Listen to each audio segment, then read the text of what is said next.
મિત્રોને good morning સાથે જય સ્વામિનારાયણ, જય શ્રી કૃષ્ણ, જય માતાજી, જય દ્વારકાધીશ, હર હર મહાદેવ. આપ લોકોનું સૌનું સ્વાગત છે મિત્રો once again Ramani's institute for civil સર્વિસીસની આપણી આ ફેમિલીની અંદર. અને અલિયા આ ફેમિલીની અંદર આપણે છેલ્લા 2 મહિનાથી રોજ ચર્ચા વિચારણા કરીએ છીએ. શેના માટે? તો કે આવનારી નાયબ હિસાબનીસની પરીક્ષા અને આવનારી વિભાગીય હિસાબનીસની પરીક્ષા માટે.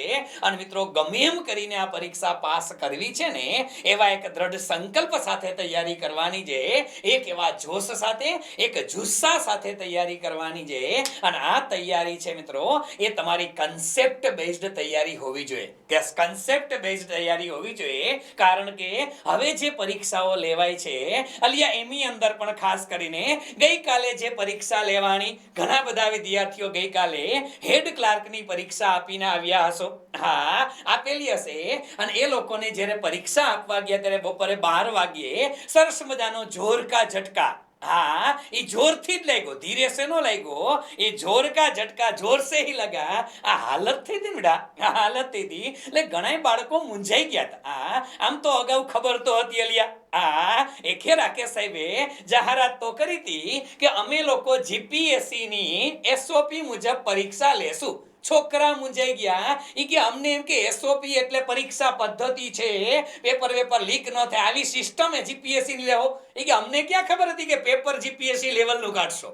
હા, અમને ખબર જ નથી કે પેપર તમે જીપીએસસી લેવલ ના કાઢશો.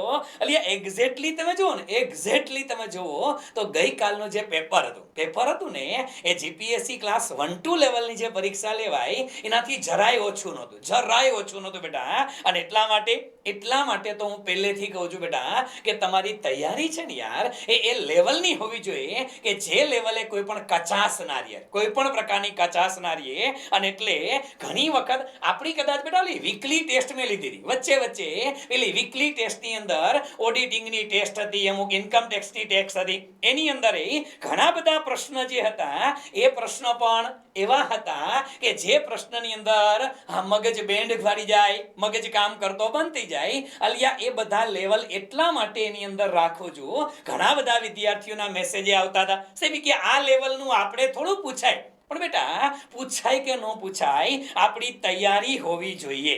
આપણી બેટા તૈયારી હોવી જોઈએ. અને એટલે મેં તમને અગાઉ પણ કીધું હતું બેટા, અત્યાર સુધીના જેટલા લેક્ચર આપણા મુકાણા છે, જેટલા લેક્ચર ચાલ્યા છે એપ્લિકેશનની અંદર છે, એ લેક્ચર ખાલી જોઈ લેજો. એક વખત જોઈ અને પછી કહું છું, ડેમ શ્યોર કહું છું બેટા કે ગયા વખતે જીપીએસસી ક્લાસ 1 ની જે અકાઉન્ટ ઓફિસર લેવાની એના પેપરે જોજો.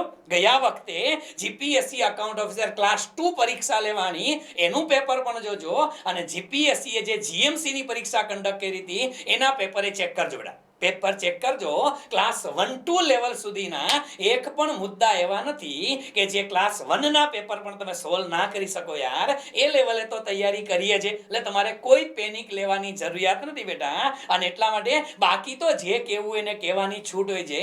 આ કે ભારતમાં રામ રાજ્ય છે, બધાને સ્વતંત્રતાનો અધિકાર છે. ભલે એને મજા આવે એવા ટેલિગ્રામના હિસાબનીસના ગ્રુપની અંદર જે વાતો કરવી એ કરવા દો. મારા દીકરા એમાં તો એવી વાતો કરે કે રામાણી સાહેબની બુક લીધા જેવી નથી. કા એટલે 2 જણા પાછા કોમેન્ટમાં લખે કે એમાં ડેટા ઓથેન્ટિક નથી. અરે મારા વીરા, બુક માર્કેટમાં જ નથી એવી તો તું જાદુગરનો દીકરો છો તો તને ખબર પડી ગઈ અંદર શું આવવાનું છે. હેલો, હા, માર્કેટમાં વાંચો કે આપણે લેવી કે ન લેવી, 2 સજેશન આપે અને 2-4 જણા એવા સજેશન આપે એમાં ડેટા નહીં હોય બરોબર, પણ મારે માર્કેટમાં વેચવી જ નથી ભાઈ. હા, મારે માર્કેટમાં વેચવાની જ નથી. એટલે હજી માર્કેટમાં હાલે પણ અમુક 2-4 ગ્રુપ એવા હોય અને એની અંદર ઘણા બધા વિદ્વાન, હા, એની અંદર પીએચડી થયેલા લોકો છે. ઘણા બધા પીએચડી થયેલા લોકો છે જે પોતાના તર્કો વિતર્કો બધું આપે છે. દીકરાઓ તૈયારી કરવા માંડો, નહીં ભેગું થાય. લેવલ પરીક્ષાના અપ જવા માંડ્યા છે, એ અપ લેવલની તૈયારી કરો. ખોટી આવી કથાઓ કરવામાં, ડાયરો ભરવામાં સમય ના બગાડો. જો આવા ડાયરો ભરવામાં સમય બગાડશો ને બેટા તો ભૂકા નીકળી જાય બેટા. એટલે આપણી તૈયારી છે ને, એટલે આપણે તો ખાસ બેટા ઘણા બધા વિદ્યાર્થીઓ આપણા પણ એક ગ્રુપની અંદર જોડાયેલા છે. મને ઘણા વિદ્યાર્થીઓના મેસેજ આવ્યા, સર કે આ લોકો આવું બોલે, પણ બોલવા દો ને બાપા, આપણે શું ફરક પડવાનો છે. આપણે આપણા કામથી મતલબ રાખો. એને ડાયરો કરવાની આદત છે તેને કરવા દો અને આપણે આપણું કામ કરવાનું છે. આપણો સવાલ જ્યારે ક્લાસ 1-2 લેવલ સુધી પૂછાતો હોય તો આપણે ટેન્શન લેવાની કરવાની જરૂરિયાત નથી. આપણે વર્ક કરીને આપણો જવાબ આપવાનો છે. આપણે વર્ક કરી અને આપણો જવાબ આપવાનો છે. એટલે આપણે તૈયારી રાખશું. બરાબર છે બેટા? શરૂ કરીએ આપણે. હા, એટલે કોઈ ટેન્શનમાં ન લેતા. હા, એમાં ઘણા વિદ્વાનો હજી કહે છે કે બુક લેવા જેવી કે ન લેવા જેવી, પણ મારે આપવી જ નથી. તો તમે લેહો ક્યાંથી બેટા? એ માત્ર અને માત્ર ઇન્સ્ટિટ્યૂટના વિદ્યાર્થીઓ માટે જ છે બેટા, માર્કેટ માટે નથી. એટલે ટેન્શન નથી લેવાનું. આપણે તો લેવાનું છે જ નહીં. બરાબર છે? ચાલો શરૂ કરીએ આપણે આજના દિવસના ટોપિકની શરૂઆત. અને આજે આપણે જે પંચાયત ભરતી પરીક્ષાઓની અંદર જે અગત્યનો ટોપિક છે બેટા, એ સૌથી વધુ અગત્યનો ટોપિક એટલે કે પંચાયતની બાબતો. યસ મિત્રો, આપણે સિલેબસની અંદર પંચાયતની બાબતો છે 75 માર્ક્સમાં. આગળ જતા વળી પાછા આપણે બીજો તમે જીએસ નો પોર્શન લ્યો ને, એમાં એક શબ્દ એ લોકો અડવ્યક્તિ નાખ્યો છે, પંચાયતી રાજ. હવે આ બધી વસ્તુ છે ને, એ શું છે શું નહીં એની ચર્ચા આપણે કરવાની છે. તો શરૂ કરીએ આપણે રાબેતા મુજબ આપણા લેક્ચરની શરૂઆત બેટા રાબેતા મુજબ મોટિવેશનલ કોટ્સ સાથે. તો આજનું મોટિવેશનલ કોટ્સ છે મિત્રો, વિઘ્નો તો જીવનમાં અનંત આવે છે, પણ પ્રતિકારથી જ તેનો અંત આવે છે. વિઘ્નો તો જીવનમાં અનંત આવે છે, પણ પ્રતિકારથી જ તેનો અંત આવે છે. ઘટનાક્રમ છે કુદરતનો દોસ્તો. યાદ રાખજો મિત્રો કે આ ઘટનાક્રમ છે કુદરતનો. જેને પાનખર ઝીલી હોય ને એને જ વસંત આવે છે. જેને પાનખર ઝીલી હોય એને જ વસંત આવે છે. પાનખરની અંદર બધાય પર્ણો સુકાઈ જાય, પાંદડા સુકાઈ જાય. હમણાં આપણે જોઈએ પાનખર ઋતુ જ હવે પૂરી થવામાં છે. એ પાનખર ઋતુની અંદર વૃક્ષોના બધાય પાંદડા ખરી જાય અને વૃક્ષ એમ વિચારે કે હવે આપણે પડી જાય તો સારું. તો એને ક્યારે વસંતનો લાભ ન મળે.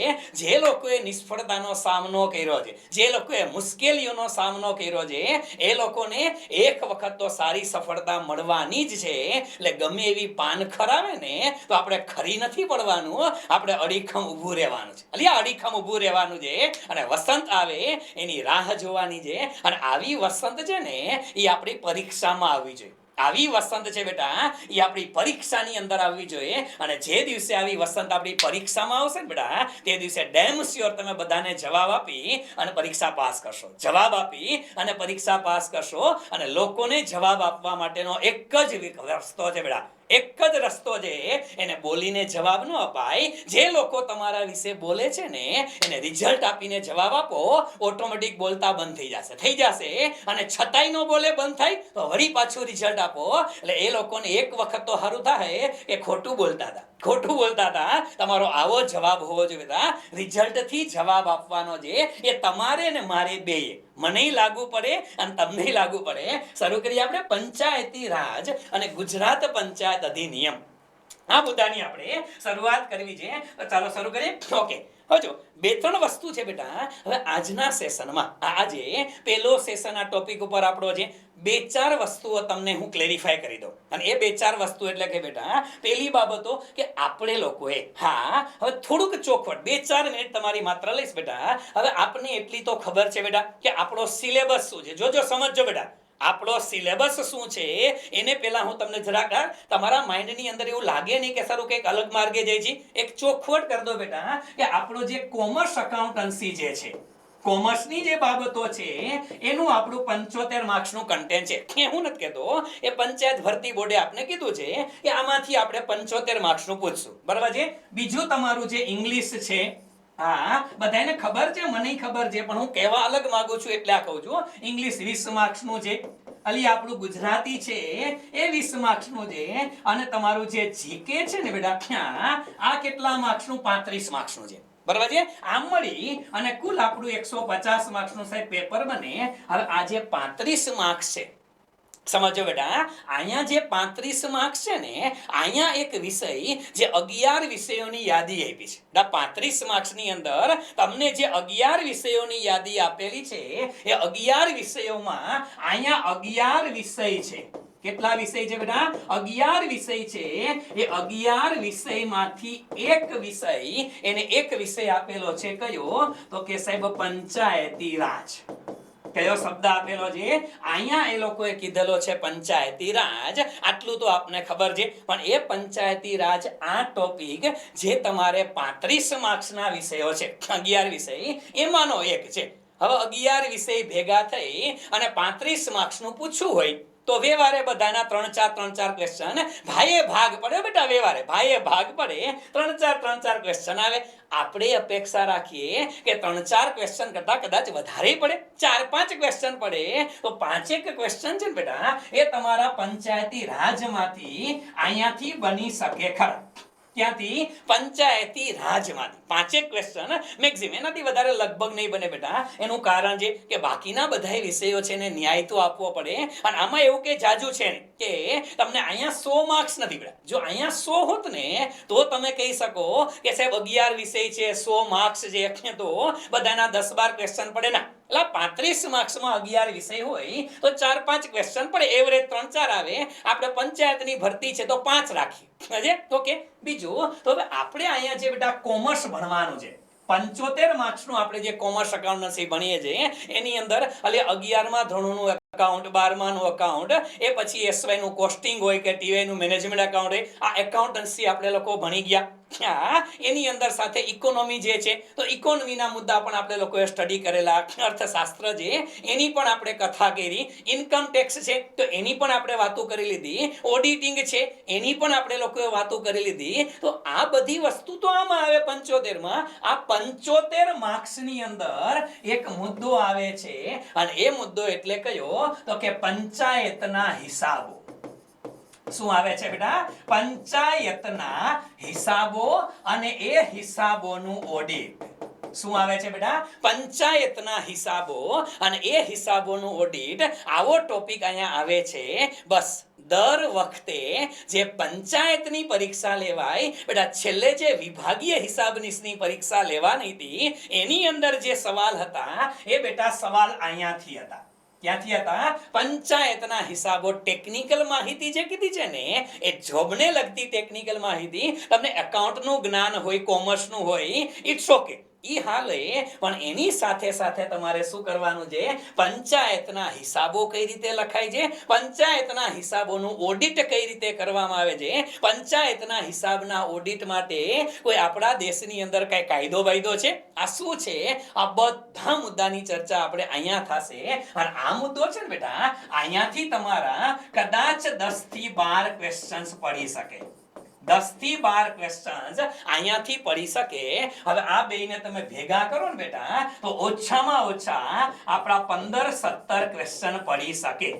15 થી 17 ક્વેશ્ચન જે આ ટોપિકમાંથી આવવાના ચાન્સીસ છે. આ આપણે અંદાજ બાંધીએ છીએ બેટા જૂની પરીક્ષાના આધારે, કે જૂની પરીક્ષામાં આ રીતે પૂછાના હતા. તો આ વખતે પણ 15-17 ક્વેશ્ચન કદાચ વધી પણ જાય અને કદાચ ઘટી પણ જાય બેટા, એ ડિપેન્ડ્સ. કારણ કે પરીક્ષકને ક્યારેય એવી સૂચના આપવામાં ન આવે કે તમારે એકાઉન્ટમાંથી આટલા ક્વેશ્ચન કાઢવાના, તમારે ઓડિટિંગમાંથી આટલા કાઢવાના, તમારે ઇન્કમ ટેક્સમાંથી આટલા કાઢવાના. ના, એવી કોઈ સૂચના ન હોય બેટા. પરીક્ષકને મજા આવે ને એટલા ક્વેશ્ચન એમાંથી સેટ કરે.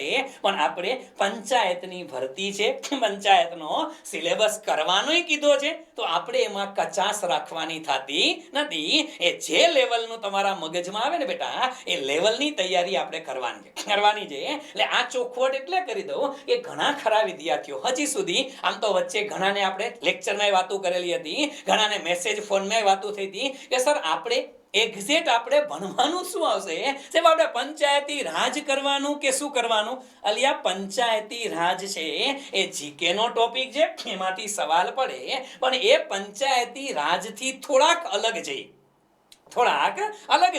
અને ગુજરાત પંચાયત અધિનિયમ જે છે આપણે એની કથા કરવાની છે. યસ બેટા, આપણે જે વાતો કરવાની છે એ શેના માટેની? તો અહીંયા મેં લખેલું છે ને કે પંચાયતી રાજ. તો આની પણ આપણે થોડી ઘણી બેઝિક બાબતો જે છે બેટા, પંચાયતી રાજના જે બેઝિક ફંડા છે ને એની આપણે થોડી ઘણી વાતો કરશું. અને સાથે સાથે આપણે જે વાતો કરવાની છે, જે ખરેખર જેના ઉપર ફોકસ કરવાનું થશે બેટા, એ મુદ્દો એટલે કયો? તો કે ગુજરાત પંચાયત અધિનિયમ 1993. ગુજરાત પંચાયત અધિનિયમ 1993 અને સાથે સાથે ગુજરાત સ્થાનિક ફંડ ઓડિટ અધિનિયમ. યસ મિત્રો, આપણે સાથે સાથે આની પણ વાતો કરશું કે ગુજરાત સ્થાનિક ફંડ ઓડિટ અધિનિયમ ઓડિટ અધિનિયમ, અને આ ગુજરાત સ્થાનિક ફંડ ઓડિટ અધિનિયમ જે છે એ છે ક્યારનો, તો કે એ અધિનિયમ છે 1963 નો. તો આપણે આની ચર્ચા કરશું. આ બે મુદ્દા આપણા માટે મોસ્ટ વોન્ટેડ છે બેટા. પંચાયતી રાજ તો બેઝિક છે, 4-5 સવાલ પૂરતું છે, એના માટે સ્ટેટિક ઇફેક્ટ સિવાય જાજુ ગોખવાનું છે ને, એટલે આપણે આના ઉપર ફોકસ ઓછું રાખશું પંચાયતી રાજ. પણ મેઇન આપણે જે ભણાવવાનું છે એ ભણવાની ચર્ચા આપણે કરશું. શેના માટે? એક તો ગુજરાત પંચાયત અધિનિયમ વિશે, અને ગુજરાત પંચાયતના જે હિસાબો લખાય છે એ કઈ રીતે લખાય છે, એમાં સ્થાનિક ફંડ ઓડિટ અધિનિયમ જે હિસાબો લખાઈ ગયા, હિસાબોમાં અંદાજપત્ર કેમ આવે, એનું ઓડિટ કઈ રીતે કરવામાં આવે, આ બધી ચર્ચા છે બેટા એ આપણે કરવાની છે. એ આપણે કરશું. એટલે આવતું આખું અઠવાડિયું જે છે બેટા એ એક્સક્લુઝિવલી આપણે આ પંચાયત ઉપર આપવાના છે. અને સાથે સાથે જો આવતીકાલથી એવું લાગશે તો પંચાયતને લગતા જે કોઈ અગત્યના સ્ટેટિક ફેક્ટ છે, સ્ટેટિક ફેક્ટ 5, 10, 15 એટલા MCQ અથવા તો વન લાઇનર, એની પણ આપણે સાથે સાથે ચર્ચા આવતીકાલથી કરતા જશું. શું થાય, કારણ કે મોટા ભાગની વસ્તુ આમાં હા પંચાયત અધિનિયમ સિવાયની બાબતો છે એ તો રટ્ટો જ મારવાની, ગોખવાની જ છે. તો ગોખવાની જે બાબતો છે એને પણ વચ્ચે વચ્ચે આપણે સાથે સાથે પાકી કરતા જશું. એટલે અલગથી વાંચવામાં તમારે કઈ ટેન્શન ના રહે. સમજે? પણ પંચાયત જે બેટા 12-15 ક્વેશ્ચન માટે આપણે આ ટોપિકને તૈયાર કરવાનો છે. તૈયાર કરવાનો છે, ખાલી પંચાયતી રાજ નથી. ક્લિયર? એટલી વસ્તુ ખાલી પંચાયતી રાજ નથી, આની અંદર આપણે બધી જ વસ્તુ તૈયાર કરવાની છે. સમજે? ઓકે. તો હવે આપણે જે તૈયારી શરૂ કરીએ બેટા, તો કે સૌથી પહેલા આપણે જે ભણશું, તો આપણે જે સેશન લેશું એની અંદર આપણો રોડ મેપ કેવો હશે, આપણે જે તૈયારી કરશું એના માટે શું કરશું, તો હવે એક પછી એક મુદ્દા હું તમને જરાક એક બ્રીફ બાંધતા જ આપણે જે તૈયારી કરવાની છે એ લગભગ 5 કે 6 ડાયમેન્શનને અલગ અલગ ભાગ પાડશું. 5 કે 6 ભાગમાં આપણે પંચાયતના મુદ્દાની ચર્ચા કરવાની છે. અને આમે અત્યાર સુધીના 52 લેક્ચર તો લાઈવ થયા, 52 લેક્ચર્સ લાઈવ છે, લગભગ બધા 2 કલાકના છે. એટલે 100 કલાક તો એ થઈ, 100 કલાક તો એ થઈ. 10-15 કલાક તમને ઓડિટિંગમાં હશે, કોસ્ટિંગની હશે, થોડી ઘણી ઇકોનોમીની હશે, ક્યાં છે તે જે એ બધું, એટલે 40 કલાક તો એ થઈ ગઈ. એટલે તમે જાજુ બધું ભણી ગયા છો, ટેન્શન લેતા નહીં. આપણે આ છેલ્લો ટોપિક બાકી છે, અને પછી તમારા doubt solution, MCQ solution, current affairs, આ બધા મુદ્દા જેટલું એક્સ્ટ્રા થાય એટલું આપણે કઈ જ રાખશું. પણ ટોપિક એ છેલ્લો ટોપિક છે. હજી પરીક્ષાને 50 દિવસની વાર છે. આપણે કોઈ ઉતાવળ નથી, એટલે શક્ય હોય એટલું ડેપ્થ આપણે તૈયારી કરશું, જેથી કરીને આપણો એકે માર્ક્સ કપાય નહીં બેટા, કપાય નહીં. મેઇન ટાર્ગેટ એ છે, ગઈકાલે ભલે બિન સચિવ ગૌણ સેવાની પરીક્ષા હતી અને હેડ ક્લાર્કનું પેપર હોય, અને છતાંય બેટા અમુક સિરીઝની અંદર જે પેપર મારી પાસે આવ્યું, પેલા 5 કે 6 સવાલ 73મો અને 74મો બંધારણીય સુધારો, હા 73મો અને 74મો બંધારણીય સુધારા વિશે ગઈકાલે 4-5 સવાલ ઠપકારી દીધા. એ સવાલના લેવલ જો તો તમને ખબર પડે કે હારું ખાલી થોથા વહેંચે ભેગું નહીં થાય. ખાલી થોથા વહેંચે રાખો તો ભેગું ન થાય. તમારે કન્સેપ્ટ પણ સમજવાના છે. એટલે આપણે તૈયારી કન્સેપ્ટ બેઝ કરવાની છે બેટા, એ રીતે આપણે જોશું. ચાલો શરૂ કરીએ આપણે કે આપણે કયા એંગલથી વાતો કરશું. થોડી ઘણી બાબતો છે બેટા. અચ્છા, લાઈટનો થોડો ઝટકો લાગ્યો, કદાચ કનેક્શન ફેલ થાય તો મને કહેજો બેટા. હા, કારણ કે લાઈટનો ઝટકો લાગ્યો એટલે કદાચ એવું થશે, બરાબર છે. ચાલો, તો આપણે કઈ રીતે આપણે તૈયારી કરશું બેટા, તો કે થોડી ઘણી શરૂઆત પહેલા આપણે નંબર 1 પહેલો ટોપિક આપણે જે સ્ટડી કરવામાં લેવાનો છે એ લેશું બેટા, ભારતમાં પંચાયતી રાજનો ઇતિહાસ. પહેલો ટોપિક આપણે લેવો છે એ આવશે પંચાયતી રાજનો ઇતિહાસ લેવાનો થશે. અને આ પંચાયતી રાજનો ઇતિહાસ છે ને, એ ઇતિહાસ કઈ રીતે કરશું આપણે, તો ઇતિહાસ એટલે શું કે ભારત દેશની અંદર જો સમજો, ભલે પંચાયત અધિનિયમ આવે, પણ અધિનિયમ આવ્યો ક્યાંથી એને માટે થઈ અને મારે પંચાયતી રાજનું બેઝિક તમને કરાવવું પડશે. ઘણા બધા વિદ્યાર્થીઓ છે એ પંચાયતી રાજનું બેઝિક કરીને બેઠા છો, તમને આવડે છે, કાંઈ વાંધો નહીં, થોડું ઘણું રિવિઝન કરી લેજો. પણ અહીંયાથી ઇન્ટરકનેક્ટ ક્યાં થશે ને એ આપણે શીખવાનું છે, બરાબર છે. એટલે સૌથી પહેલું કામ આપણે કરશું કે પંચાયતી રાજનો ઇતિહાસ શું છે. ઇતિહાસ શું છે એને આપણે 3 દેશને 3 બાબતની અંદર ધ્યાનમાં રાખશું. ઇતિહાસ છે ને બેટા, એને આપણે 3 ડાયમેન્શનમાં જોવાનો છે.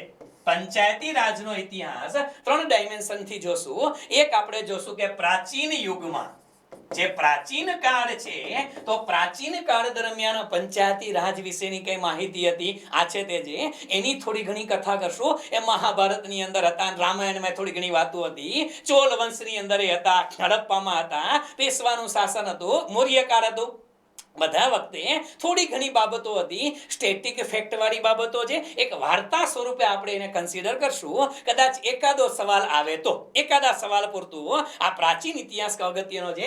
બીજો મુદ્દો આવે ને બેટા, એ આપણે ધ્યાનમાં લેવો પડશે. બ્રિટિશ કાળ દરમિયાન એટલે કે જ્યારે ભારતમાં બ્રિટિશરોનું શાસન હતું, જેને આપણે તાજનું શાસન કહીએ છીએ, 1857 ના વિપ્લવ પછી 1858 થી જે કંપની શાસન હતું કેમ ગયું અને તાજનું શાસન આવ્યું. એ તાજના શાસન દરમિયાન અંગ્રેજોએ ભારત દેશમાં પંચાયત માટે, પંચાયતી રાજ માટે કેવા કેવા પગલા લીધા એની પણ થોડી ઘણી વાતો કરશું. કદાચ સવાલ પૂછાય તો. જો આ બધા મુદ્દા બહુ જૂના થઈ ગયા છે બેટા, પંચાયતી રાજમાં હવે નથી પૂછાતા, પણ આપણે બેઝ છે થોડું ઘણું સમજવાનું છે, એટલે થોડું ફટાફટ આપણે રિવિઝનમાં એને લેવા પડશે. તો એ આપણે ધ્યાનમાં રાખશું બ્રિટિશ કાળ દરમિયાન. અને ત્રીજો મુદ્દો આવે બેટા, આઝાદ ભારતમાં.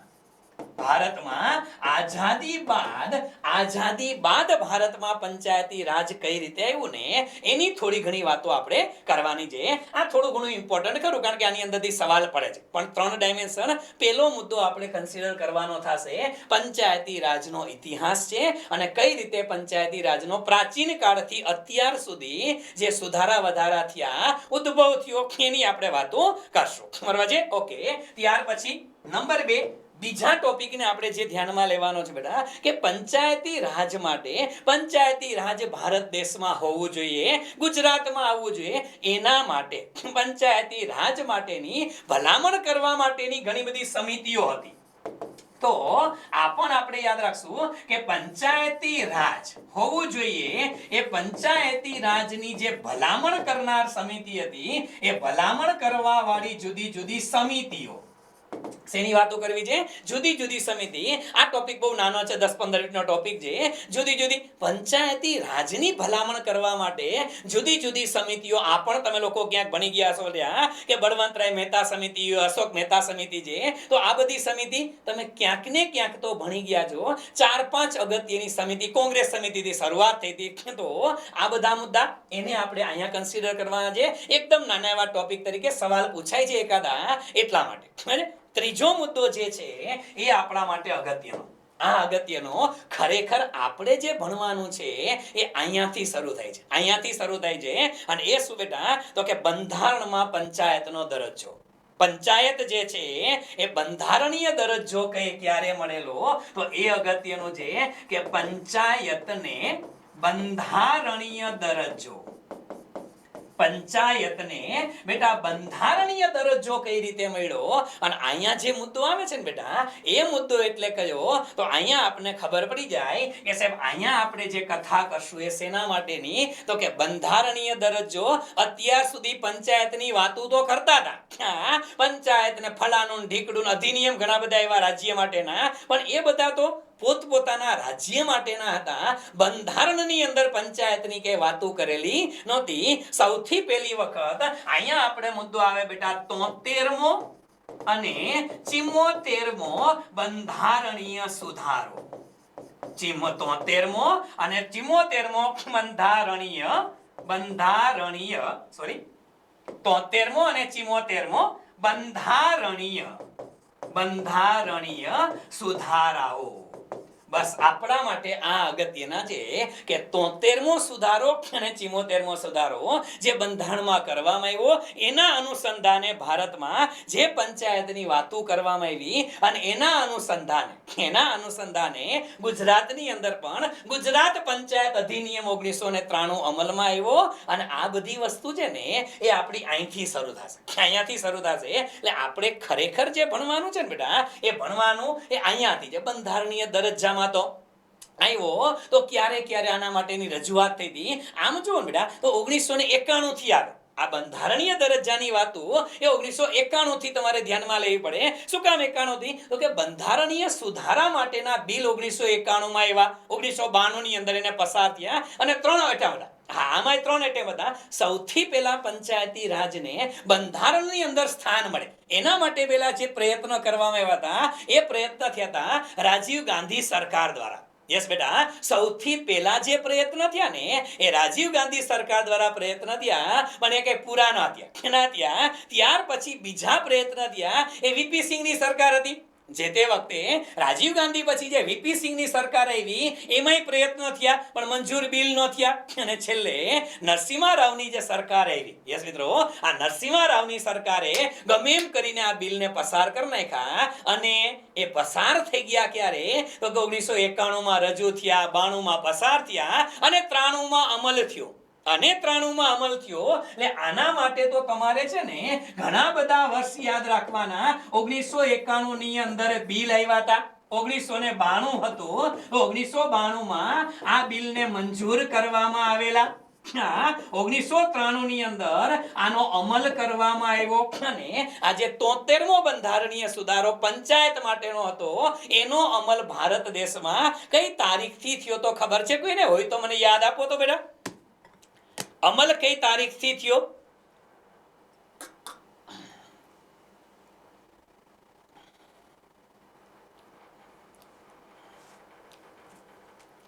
ભારતમાં પંચાયતી રાજનો અમલ ક્યારે શરૂ થયો?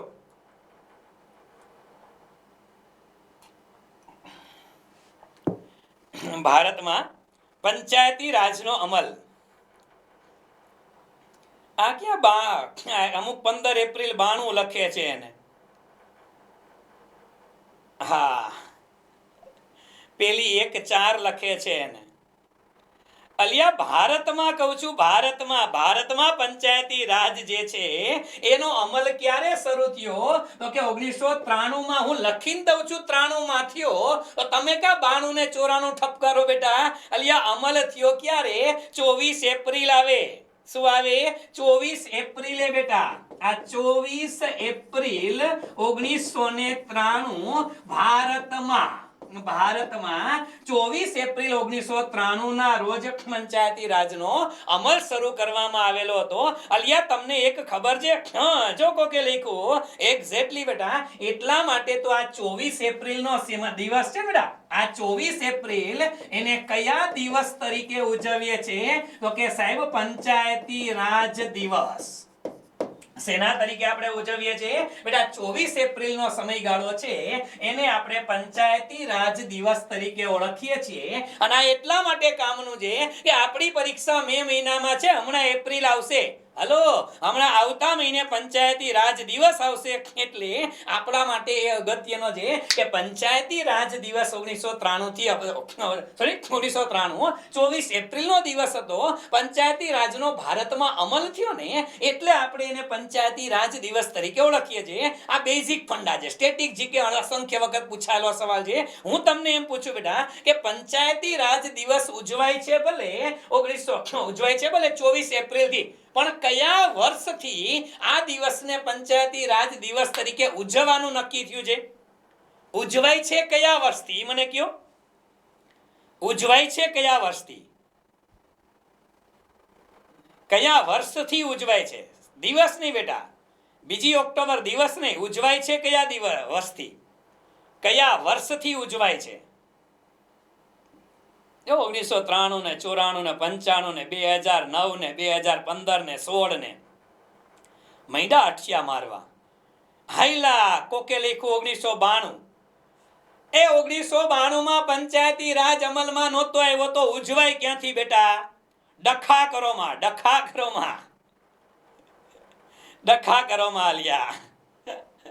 પંચાયતી રાજ ઉજવાય છે 100%. 24 એપ્રિલે. એટલે પરીક્ષામાં 4 ઓપ્શન આવે, 5મો તો નોટ એટેમ્પ્ટેડ હોય. તમારા ઓપ્શન 20-25 થઈ ગયા. લાવ, હા, 20-25 ઓપ્શન થઈ ગયા. બરાબર છે? એક્ઝેક્ટલી હશે. બરાબર છે? અલા પંચાયતી રાજ દિવસ ઉજવાય છે કયા વર્ષથી તો ઠપકારો ક્યાંક કોમા ઇન્ટુ ઇન્વર્ટેડ કોમા વર્ષ 2010 થી ઉજવાય છે. ક્યારથી ઉજવાય છે? વર્ષ 2010 થી ઉજવવામાં આવે છે. હા, મનમોહન સિંહની સરકાર હતી ત્યારે બેટા. પંચાયતી રાજ દિવસ ભલે તમે મનાવો 24 એપ્રિલે પંચાયતી અમલમાં આવ્યો 24 એપ્રિલ 1993 માં ડખા એવા ચડાવે વર્ષની અંદર બેટા અને ક્લાસ 3 છે સ્ટેટિક ફેક્ટ કદાચ સાવનો પૂછે અને વિધાનમાં પૂછી નાખે તો સાચા ખોટા વિધાનમાં તોય આપણે યાદ રહેવી જોઈએ બેટા એટલા માટે આપણે યાદ રાખશું કે 24 એપ્રિલ 1993 ભારતમાં લાગુ કરવામાં આવ્યો અને પંચાયતી રાજ દિવસ તરીકે કોને ઉજવે છે એ ઉજવે છે 24 એપ્રિલે પણ કયા વર્ષથી તો 2010 થી આટલું યાદ રાખશું ઓકે આ બધી વાતો કરશું ચાચા આ તો ખાલી બેટા ઝલક દિખલા જા આ તો હજી આપણે શું ભણવાના છે એની વાતો કરું છું ટોપિક શરૂ નહીં કર્યો લ્યા આ બધું આવશે સ્ટેટિક ફેક્ટ બધું આવશે મને તો મુદ્દો આવે છે એટલે કહું હવે 1994 પણ અગત્યનું બેટા 1994 નું વર્ષ પણ અગત્યનું છે શું કામ 1994 અગત્યનું 73માં બંધારણીય સુધારા અંતર્ગત 1994 નું વર્ષ પણ અગત્યનું છે એ 74મો સુધારો આવ્યો એટલા માટે નહીં અલિયા ગુજરાતમાં પંચાયતી રાજ નો અમલ કયા વર્ષથી થયો તો કે ગુજરાતમાં અમલ થયો 94 થી અને એ તારીખ હતી કઈ બેટા એ તારીખ હતી 15/4 કઈ હતી 15 એપ્રિલ માંથી ઘણા બધા લખતા હતા ને 15 એપ્રિલ એ બેટા ભારત માટે નહોતી એ કોના માટે હતી એ ગુજરાત માટે હતી તો લખો 1994 એ લખો ગુજરાતમાં અમલ આગળ ઉપર બધું આવશે પણ સાથે સાથે લખતા જાવ થોડું બેઝિક વાંચો તો ખબર પડે ગુજરાતમાં અમલ થયો એ ક્યારે તો કે 15/4/1994 થી ક્યાંથી બેટા 15/4/1994 થી અને આપણે ક્યાંય એવા મુદ્દા ઉપર નહીં આવીએ એવું નહીં વિચારીએ કે સાહેબ આટલી બધી વસ્તુઓ આપણે યાદ રાખવાની છે અથવા આવું સ્ટેટિક ફેક્ટ પૂછાય કે ન પૂછાય ના બેટા પરીક્ષક છે એવું કાંઈ નથી ઈ કે પહેલાના જમાનામાં પૂછતા હતા હવે નહીં પૂછાય બેટા આપણે કોઈ રિસ્ક નથી લેવા જેટલા અગત્યના મુદ્દા છે બધાને ક્લિયર કટ કરતા જશું એટલે કોઈ મુદ્દા છૂટી ના જાય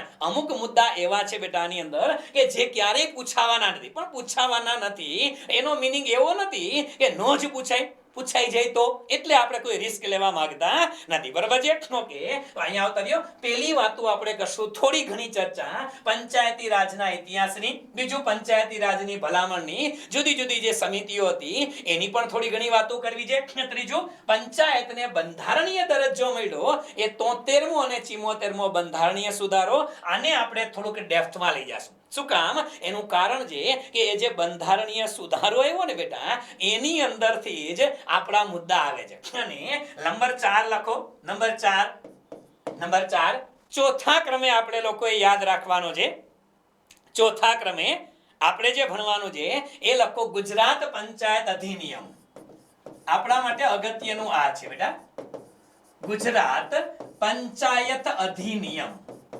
1993 ગુજરાત પંચાયત અધિનિયમ 1993 આને આપણે ડેપ્થમાં કરવાનો છે કે પંચાયતનો હિસાબો જે છે બેટા તો કે ગુજરાત પંચાયત હિસાબ આવે તો આની અંદર જે પંચાયતના હિસાબો છે તો એ પંચાયતના હિસાબો કઈ રીતે લખવામાં આવે છે પંચાયતની અંદર અંદાજપત્ર આવે તો એના જે અંદાજપત્ર બજેટ કઈ રીતે બનાવવામાં આવે છે અને પંચાયતના હિસાબોનું જે ઓડિટ થાય છે એ ઓડિટ કઈ રીતે થાય છે આ બધી વસ્તુ આપણે અહીંયા ધ્યાનમાં રાખશું હવે અહીંયા જે હિસાબો લખતી વખતે આપણે એક મુદ્દો યાદ રાખવો પડશે આને આપણે એક કોમ્પ્લિમેન્ટરી તરીકે અલગથી યાદ કરશું થોડીક વાર પૂરતા થોડીક ચર્ચાની અડધો કલાકની કદાચ આપણે આગળ ઉપર કરશું શું કામ કે જેવા પંચાયતના હિસાબો આવે ને બેટા હવે એ હિસાબો માટે પણ અગત્યનો મુદ્દો છે યસ પંચાયતના જે હિસાબો આવે બેટા એના માટે પણ હવે શું થઈ ગયું છે તો કે હવે ગુજરાત પંચાયત નાણાકીય હિસાબ અને અંદાજપત્રના નિયમો આવ્યા છે યસ મિત્રો 2014 ની અંદર 2014 જે નવા નિયમો આવ્યા ને એને પણ આપણે થોડા ઘણા ધ્યાનમાં રાખશું તો એની વાતો થોડી ઘણી આપણે કરશું પણ એના માટે તમને લોકોને અહીંયા ત્રણેક મુદ્દાની સમજૂતી જરૂરી બનશે બેટા એક તો બેટા ગ્રામ પંચાયત થોડીક બાબતો આપણે ગ્રામ પંચાયતની વાતો બેઝિક વાતો કરશું સભ્ય કેટલા ફલાણું ઢીકડું નાના હેડ કોણ હોય છે ને ફલાણું ઢીકડું આવી વાતો થોડી ઘણી બેઝિક કરશું ત્યાર પછી આપણે બીજી થોડીક વાત કરવી પડશે તાલુકા પંચાયત તાલુકા પંચાયત શું છે, કેટલી વસ્તી તો તાલુકા પંચાયતની તાલુકા પંચાયત આવે, કેટલી વસ્તીએ કેટલા સભ્યો આવે, તાલુકા પંચાયતના વડા કોણ હોય છે, એના વહીવટી વડા કોણ હોય છે, આ બધી વસ્તુ આ બધી ચર્ચા આપણે કરશું. અને ત્યાર પછી આવશે બેટા જિલ્લા પંચાયત. જિલ્લા પંચાયત, આ જિલ્લા પંચાયત શું છે, એના સભ્ય સંખ્યા કેટલા, કોની મંજૂરી, એના હેડ કોણ છે, એનું કારણ કે બેટા કે જો આપણે જિલ્લા પંચાયતના હિસાબોની વાતો કરવી હોય તો જિલ્લા પંચાયત શું છે, તાલુકા પંચાયત શું છે, ગ્રામ પંચાયત શું છે, આની માહિતી હોવી જોઈએ. એટલા માટે થોડોક આઈડિયા જે છે બેટા એ આપણે આનો પણ સાથે લઈ લેશું, બેઝિક વાતો કરશું. હા, આમ તો તમે લોકો કદાચ પંચાયતી રાજ ભણી ગયા હોય અથવા શીખા હોય તો પંચાયતી રાજની અંદર આ તમે પાકું કરી લીધું છે, પણ છતાં આપણે થોડીક વાતો આની અંદર કરવાની છે. અને ત્યાર પછી નંબર 5, પાંચમા ક્રમે આપણે જે સ્ટડી કરવાનો છે એ લોકો ગુજરાત સ્થાનિક ફંડ ઓડિટ અધિનિયમ. પાંચમા ક્રમે આપણે જાશું ગુજરાત સ્થાનિક ફંડ ઓડિટ અધિનિયમ. ઓડિટ અધિનિયમ 1963. ગુજરાત સ્થાનિક ફંડ ઓડિટ અધિનિયમ 1963. આની બધી વસ્તુ છે એને આપણે થોડી ઘણી ડેપ્થમાં કરવાની છે. એટલે આપણે ખરેખર જો તો પંચાયતની જે બાબતો આપણે ભણવાની છે, સમજો બેટા એમાં આ 3 મુદ્દા છે ને, આ 3 મુદ્દા, આ મોટા ભાગે આ 3 મુદ્દા પંચાયતી રાજના દ્રષ્ટિકોણથી આવશે. કયા દ્રષ્ટિકોણથી આવશે? પંચાયતી રાજના દ્રષ્ટિકોણથી આ 3 મુદ્દા આપણે સ્ટડી કરવાના. પંચાયતના જે હિસાબો છે, પંચાયતના હિસાબો, એનું ઓડિટ, એના સંદર્ભમાં આપણે આ 2 ટોપિક ભણવાના થશે. એટલે આપણે બાયફર્ગેશન જ કરી નાખશું. એનું કારણ છે કે જે પંચાયતી રાજવાળો મુદ્દો આવશે એમાં બધું સ્ટેટિક ફેક્ટ છે, પાક્કું જ કરવાનું છે, રટ્ટા મારો જિંદાબાદ છે, આમાં થોડું ઘણું સમજવાનું પણ છે, સમજવાનું છે. અને છેલ્લે આપણે જુદા જુદા પ્રકારની જે કોઈ વહીવટી સમિતિઓ હતી એની થોડી ઘણી વાતો કરવાની છે. સૌથી છેલ્લે લખી નાખશું આપણે નંબર 6 લખો. નંબર 6, પંચાયતની જુદી જુદી વહીવટી સમિતિઓ. પંચાયતની જુદી જુદી વહીવટી સમિતિઓ. કઈ સમિતિઓ બેટા? વહીવટી સમિતિઓ. તો પંચાયતની અંદર કઈ કઈ વહીવટી સમિતિ આવે? હવે એમાંય પાછા 3 ભાગ પાડવાના બેટા આપણે. અને એ 3 ભાગ એટલે કયા? તો કે સાહેબ ગ્રામ પંચાયત હોય તો ગ્રામ પંચાયતમાં કઈ કઈ વહીવટી સમિતિ આવે? કદાચ તમે જોયું હશે એકચ્યુઅલી સામાજિક ન્યાય સમિતિ આવે, પાણી સમિતિ આવે, આ બધી સમિતિનો આવે. તો ગ્રામ પંચાયતમાં કઈ આવે? તાલુકા પંચાયત હોય તો તાલુકામાં કઈ વહીવટી સમિતિ આવે એ આપણે યાદ રાખવાની. અને જિલ્લાની અંદર કઈ કઈ, જિલ્લા પંચાયતમાં કઈ કઈ વહીવટી સમિતિ અમુક ફરજિયાત છે, અમુક મરજિયાત સમિતિઓ જે છે એ આપણે ધ્યાનમાં રાખશું. અને સાથે સાથે એક મુદ્દો આપણે ધ્યાનમાં રાખવાનો છે. અને એ કયો? તો કે પંચાયતી રાજનો અમલ તો થઈ ગયો બેટા, પણ એ અમલ થયા પછી એના સુધારા વધારા માટે ભારત દેશની અંદર જે સૌથી વધુ અગત્યનો એક્ટ આવ્યો જેને તમે લોકો પેસા એક્ટ તરીકે ઓળખો છો. સેના તરીકે ઓળખો છો? આ પેસા એક્ટ તરીકે દિલીપસિંહ ભુરિયા સમિતિની ભલામણથી. કોની ભલામણથી? દિલીપસિંહ ભુરિયા સમિતિની ભલામણથી જે ગુજરાતની ભારતમાં જે પેસા એક્ટ આવ્યો છે. તો આ પેસા શું છે એની પણ આપણે થોડી ઘણી વાતો કરવાની છે. તો આ બધા મુદ્દા એ આપણે સમજવાના છે. આપણું સ્ટ્રક્ચર જે છે એ આ રીતે જશે બેટા.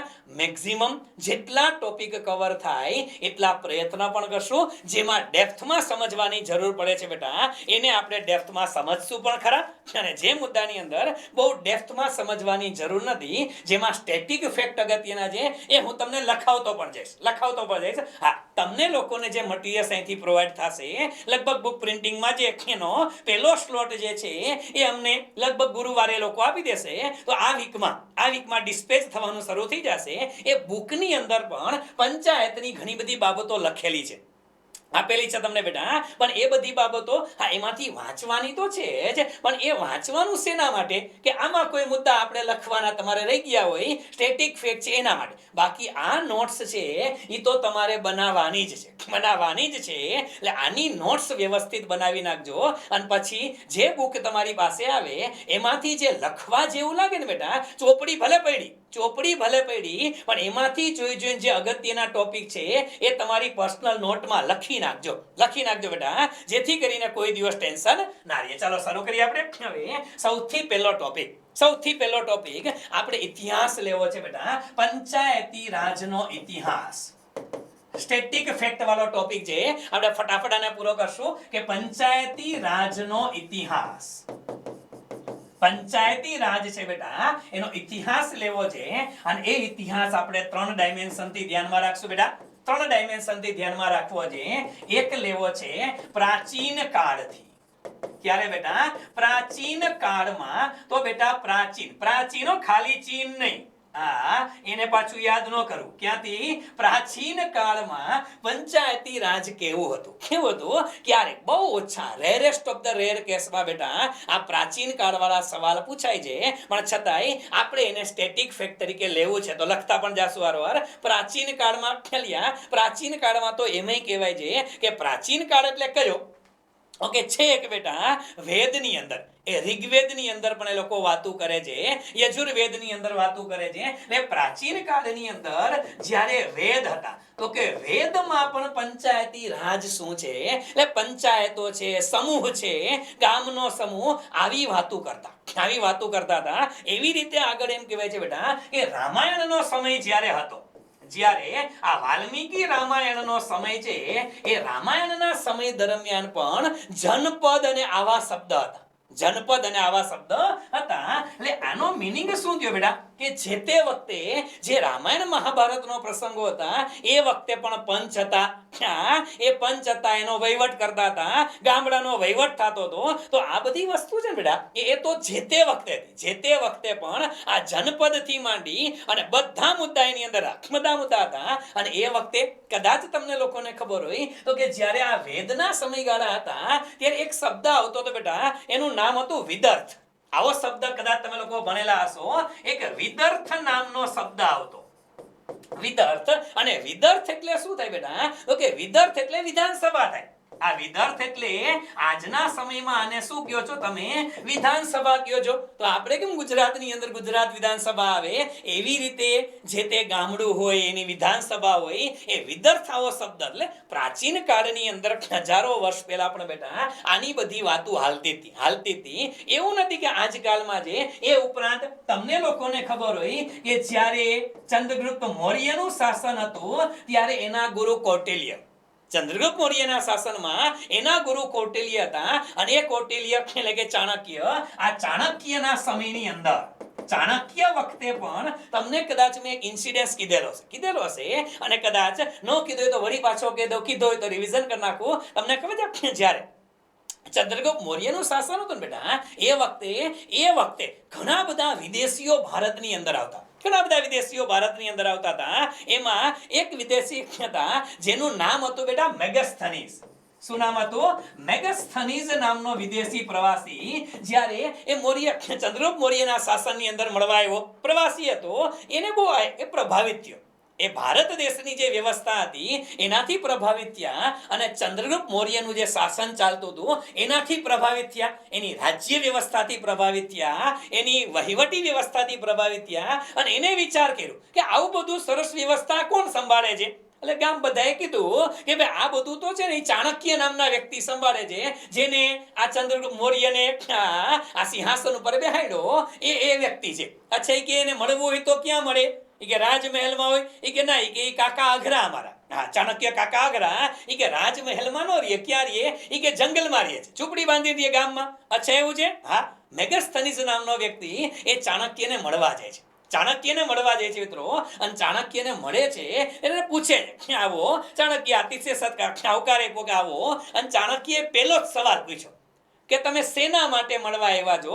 તમે રાજ્યના કામકાજ માટે મળવા આવ્યા છો કે પર્સનલ કામ માટે આવ્યા છો, અંગત કામ માટે આવ્યા છો? એટલે મેગસ્થનીસે કીધું કે નહીં, રાજ્યના કામ માટે તો મળવા નથી આવ્યો, હું તમને પર્સનલી મળવા આવ્યો છું, તમારા વ્યક્તિગત મળવા આવ્યો છું. અચ્છા, કે કાંઈ વાંધો નહીં. આટલું પૂછ્યું ને એટલે ચાણક્યની બાજુમાં એક દીવો સળસળતો હતો. એ દીવો ચાણક્યએ દીવો ઓલવી નાખ્યો અને બાજુમાં એક બીજો દીવો પડ્યો હતો, એ દીવો પ્રગટાવ્યો. એને બાજુમાં દીવો હતો એ પ્રગટાવ્યો અને પછી કહે કે હવે તમે બોલો.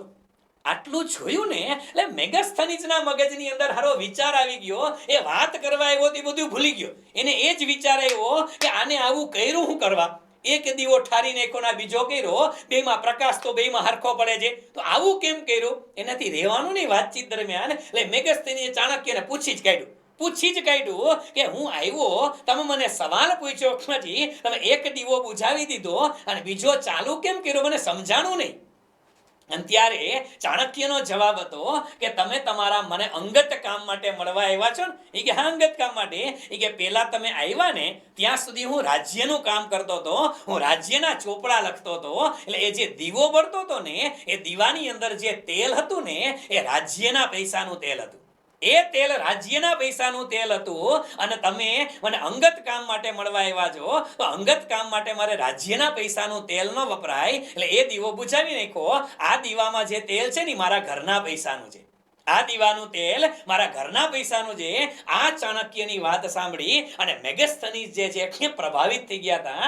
અને એ બહુ પ્રભાવિત થયા હતા ચાણક્યની વાતોથી. અને પછી આપને ખબર છે, ઇતિહાસની અંદર તમે લોકો ક્યાંક વાંચતા હશો કે મેગસ્થનીસની એક બુક આવે છે બેટા, અને એ બુકનું નામ છે ઇન્ડિકા. આ ઇન્ડિકા નામની બુક છે. ઇન્ડિકા ગાડી આવતી હતી જૂના જમાનામાં. આ ઇન્ડિકા નામની જે બુક છે બેટા, એ ઇન્ડિકા નામની બુકની અંદર એને ઉલ્લેખ કરેલો છે. યસ મિત્રો, ઇન્ડિકા નામની બુકની અંદર એને ચાણક્ય સાથેની જે મુલાકાત થઈ ને, એ મુલાકાતનો ઉલ્લેખ કરેલો છે. કે નહીં સાલો રજવાડા હોય તો આવા હોય. એટલે એ વખતે પણ બેટા ચાણક્યના સમયની અંદર પણ શું હતું તો કે રાજા આવા શબ્દ હતા, જનપદ આવા બધા શબ્દ છે એ ઉપયોગમાં લેવાતા હતા. એટલે એવું નથી કે પંચાયતી રાજ જે છે, નાના કસ્બા હોય, નાના ગામડા હોય, એને પોતાનો વહીવટ કરવાની છૂટ આપો, એનું સત્તાનું વિકેન્દ્રીકરણ થાય, બધા પોતપોતાની રીતે વહીવટ કરે, જવાબદારી સંભાળે. આ બધું આજકાલનું નથી. વર્ષોથી, હજારો વર્ષથી બેટા એવા રાખે છે. એટલે આપણે ધ્યાનમાં રાખવું પડે. એટલે એક જ જૂના જમાનામાં કેમ કહેતા હતા કે પંચાયત છે એ બે શબ્દનો બનેલો, પંચ વત્તા આયાતનમ. એટલે 5 માણસોનો એક એવો સમૂહ છે કે જે નિર્ણય લેવા માટે ઉપયોગી થાય. તો કે ગામનો જે સમુદાય છે, એ સમુદાય વતી નિર્ણયો લેવા માટે જે 5 જણાની ભરતી કરવામાં આવે એને પંચાયત કહેતા. જૂના જમાનામાં આજની તારીખે બેટા પંચાયતો છે, અને અમુક પંચાયતો એ હજી આજની તારીખે જોવા મળે છે. અને એમાંય તમને લોકોને ખબર હોય, એ જે તે સમયગાળા દરમિયાન બેટા ભારત દેશની અંદર એક આવો શબ્દ તમે સાંભળેલો હશે, ખાપ પંચાયત.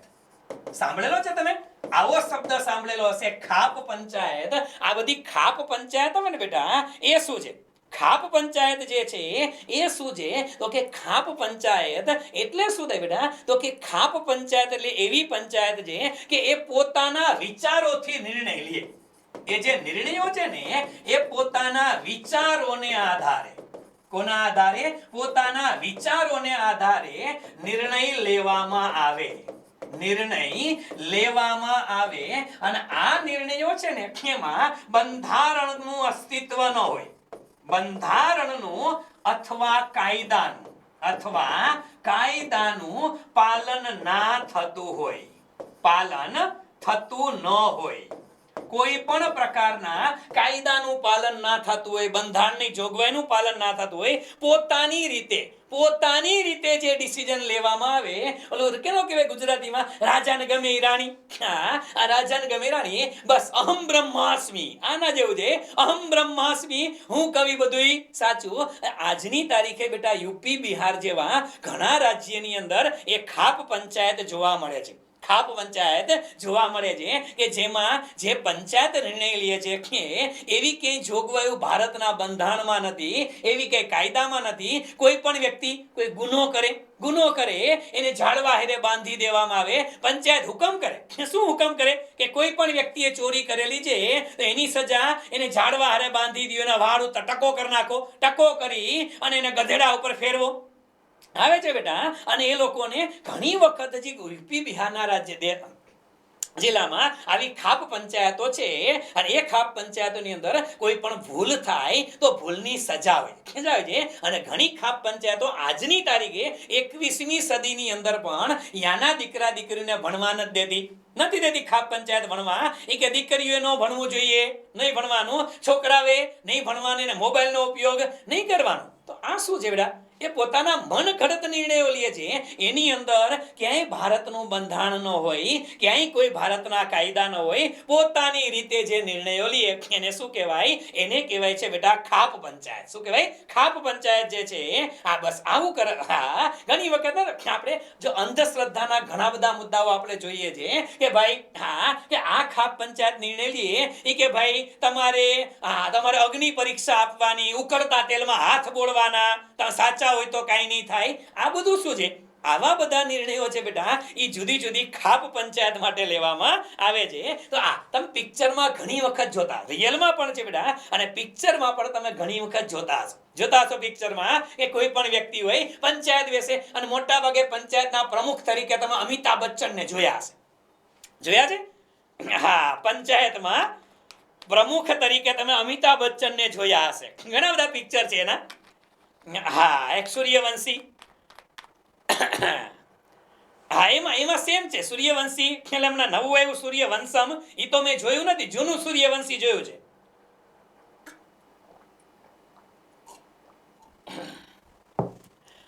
એમાં જે પંચાયત નક્કી કરી ફાઇનલ એના જેવું છે.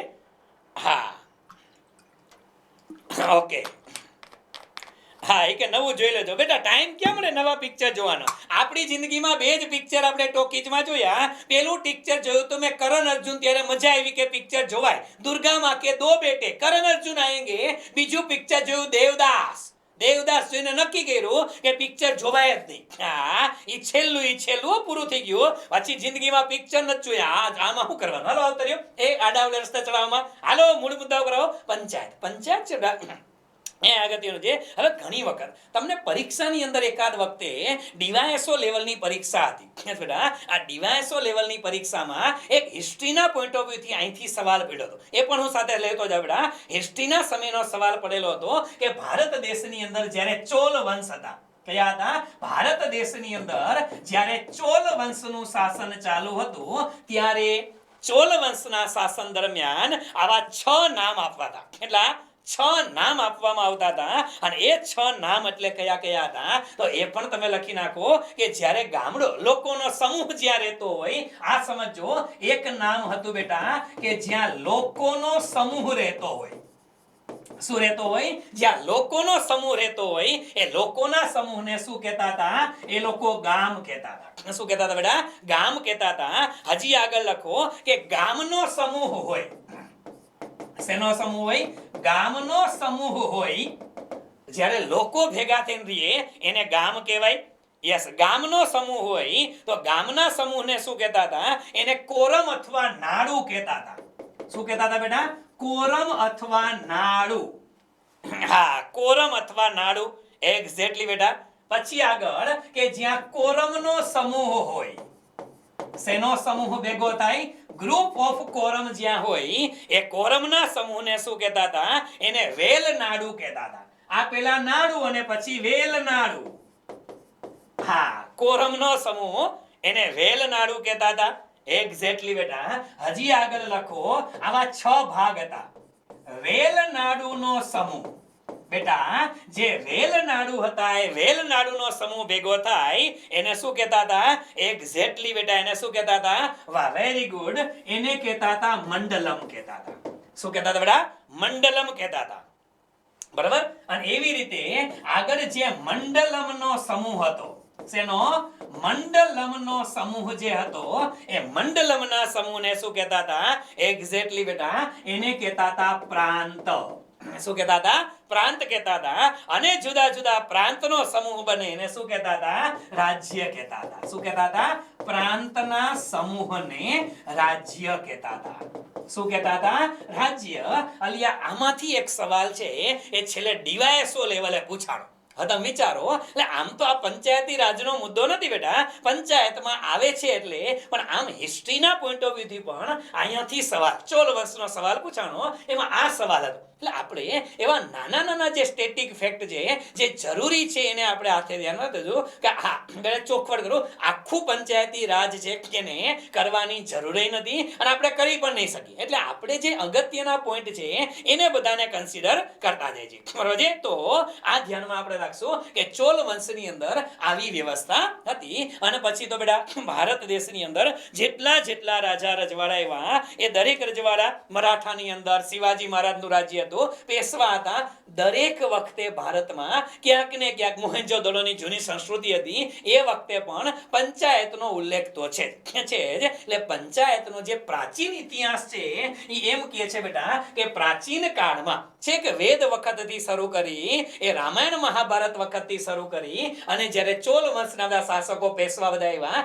ત્યાં સુધી ભારત દેશની અંદર શું હતું તો કે પંચાયતી રાજની વ્યવસ્થા તો ડાયરેક્ટલી ઇનડાયરેક્ટલી હતી બીજો મુદ્દો આપણે ધ્યાનમાં રાખવાનો છે પંચાયતી રાજનો ઇતિહાસ એની અંદર બીજો મુદ્દો અને એ મુદ્દો એટલે કયો તો કે બ્રિટિશ શાસન દરમિયાન કયા બ્રિટિશ શાસન દરમિયાન ભાઈ બ્રિટિશ શાસન દરમિયાન ભારતમાં પંચાયતી રાજ છે એ કઈ રીતે હતું અને કયા એંગલથી પંચાયતી રાજ આવ્યું હતું હવે એના માટે એક વસ્તુ કહું બ્રિટિશરો છે ને બેટા એ બ્રિટિશરોએ આમ તો ઘણી બધી વખત પંચાયતી રાજ જ્યારે બ્રિટિશરો હતા ત્યારે તમને ખબર હોય કે દ્વિમુખી અભિગમ એક રોબર્ટ ક્લાઇવ કરીને એક અંગ્રેજ હતો બેટા એ પણ યાદ રાખવા જેવો ખરો એ મને એક્ઝેક્ટ વર્ષ યાદ નથી બેટા પણ રોબર્ટ ક્લાઇવ નામનો અંગ્રેજ હતો ને એને દ્વિમુખી વ્યવસ્થા કીધી હતી શું કીધી હતી આ રોબર્ટ ક્લાઇવ છે એને દ્વિમુખી વ્યવસ્થા કીધેલી અને દ્વિમુખી વ્યવસ્થા એટલે શું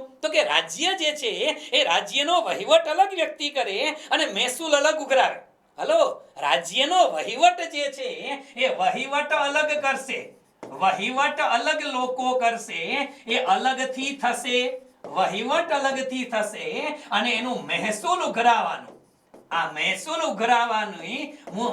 ઉઘરાવશે અલગ લોકો કોણ અલગ લોકો હશે એટલે મહેસૂલ ઉઘરાવવાની સત્તા અલગ કરી નાખી હતી આ તો છે ક્યારે રોબર્ટ ક્લાઇવ વખતે થઈ ગઈ હતી રોબર્ટ ક્લાઇવ વખતે અને એમાંય તમને કહું હજી આગળ જતા તમને લોકોને ખબર છે બેટા કે રોબર્ટ ક્લાઇવ ઉપરાંત એક શબ્દ તમે કદાચ જાણી ગયા છો કે 1772 ઇતિહાસના પોઈન્ટ ઓફ વ્યૂથી તમે લોકો ભણી ગયા છો બેટા કે 1772 ના વર્ષની અંદર ત્યારે 1772 માં સૌપ્રથમ એક અંગ્રેજ હતો એ કયો હતો વોરન હેસ્ટિંગ્સ હતો કોણ હતો બેટા વોરન હેસ્ટિંગ એક્ઝેક્ટલી બેટા અંગ્રેજ હતો વોરન હેસ્ટિંગ્સ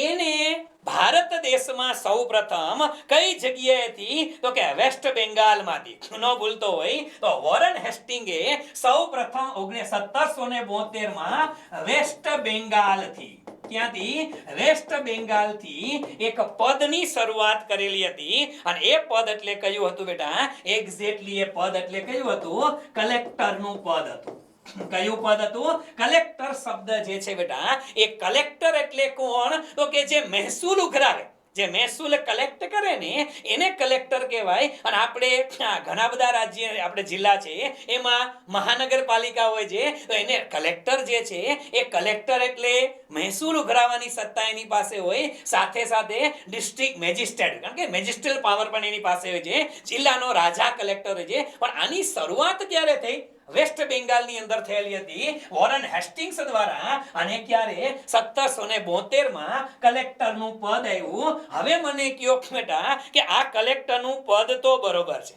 કલેક્ટરનું પદ તો બરોબર છે પણ કલેક્ટરની જે નિમણૂક છે એ કોના અંતર્ગત થાય છે કલેક્ટરની નિમણૂક એ કયા એક્ટ અંતર્ગત થાય છે એ તમને ના ખબર હોય તો લખો જમીન મહેસૂલ ધારો 1879 લખો બેટા જમીન મહેસૂલ ધારો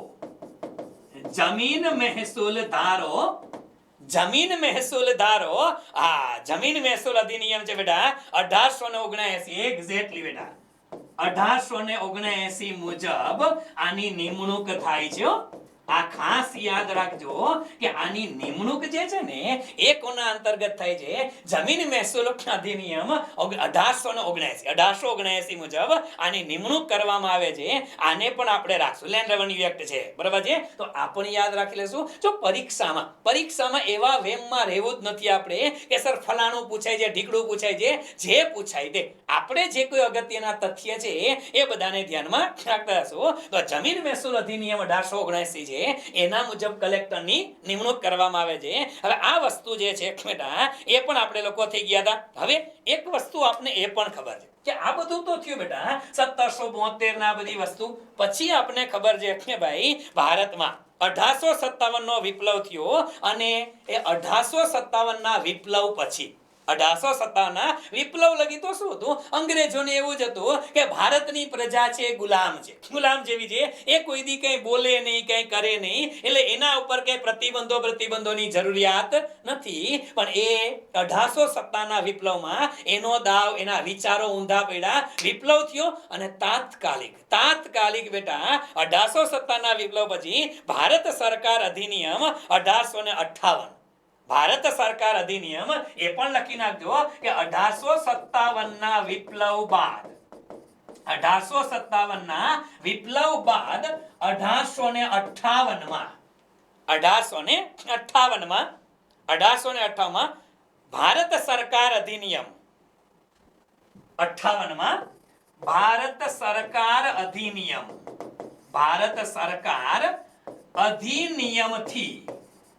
ભારત સરકાર અધિનિયમ આવ્યો. એ ભારત સરકાર અધિનિયમથી શું કરવામાં આવ્યું કે કંપની શાસનનો અંત આવ્યો. જે કંપનીનું શાસન હતું બેટા એ કંપની શાસનનો અંત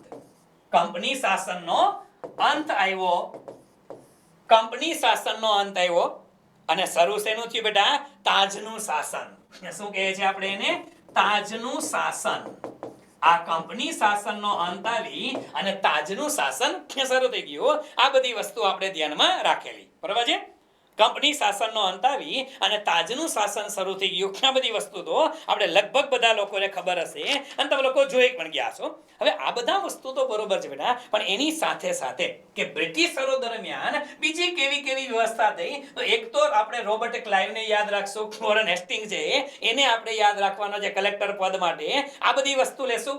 બીજી વસ્તુ આપણે આમાં એ ધ્યાનમાં રાખવાની છે કે બ્રિટિશ કાળ દરમિયાન એક બે બાબતો આપણે યાદ રાખશું. અને એ કઈ 1869 નું વર્ષ. એક આ યાદ રાખશો બેટા, 1869 ના વર્ષમાં તમને લોકોને કદાચ ખબર હશે બેટા કે 1869 ની અંદર એ વ્યક્તિ હતું લોર્ડ મેયો. કોણ હતા? 1869 ની અંદર લોર્ડ મેયો નામનો જે અંગ્રેજ અફસર હતો. કોણ હતો? લોર્ડ મેયો. આ લોર્ડ મેયો નામના અંગ્રેજ અફસરે સૌપ્રથમ ગ્રામ વિસ્તાર માટે એક અલગ સ્થાનિક સ્વરાજની દિશામાં સૌપ્રથમ પ્રયત્ન કરનાર હતા. એ લોર્ડ મેયો હતા. કોણ હતા? લોર્ડ મેયો હતા. જિલ્લા લોકલ બોર્ડની સ્થાપના કરેલી. લખો તો આની અંદર લખો કે 1869 માં લોર્ડ મેયો દ્વારા જિલ્લા લોકલ બોર્ડની સ્થાપના. શેની? જિલ્લા લોકલ બોર્ડની સ્થાપના. જિલ્લા લોકલ બોર્ડની સ્થાપના લોર્ડ મેયોએ કરેલી હતી. યસ, લોર્ડ મેયોએ કરેલી હતી. હા, એટલે એમ પણ લખી શકાય કે ભાઈ સ્થાનિક સ્વરાજની દિશામાં સૌપ્રથમ પહેલ કરનાર. સ્થાનિક સ્વરાજની દિશામાં લખી નાખો. આરવાર કદાચ આવો શબ્દ આવી શકે. સ્થાનિક સ્વરાજની દિશામાં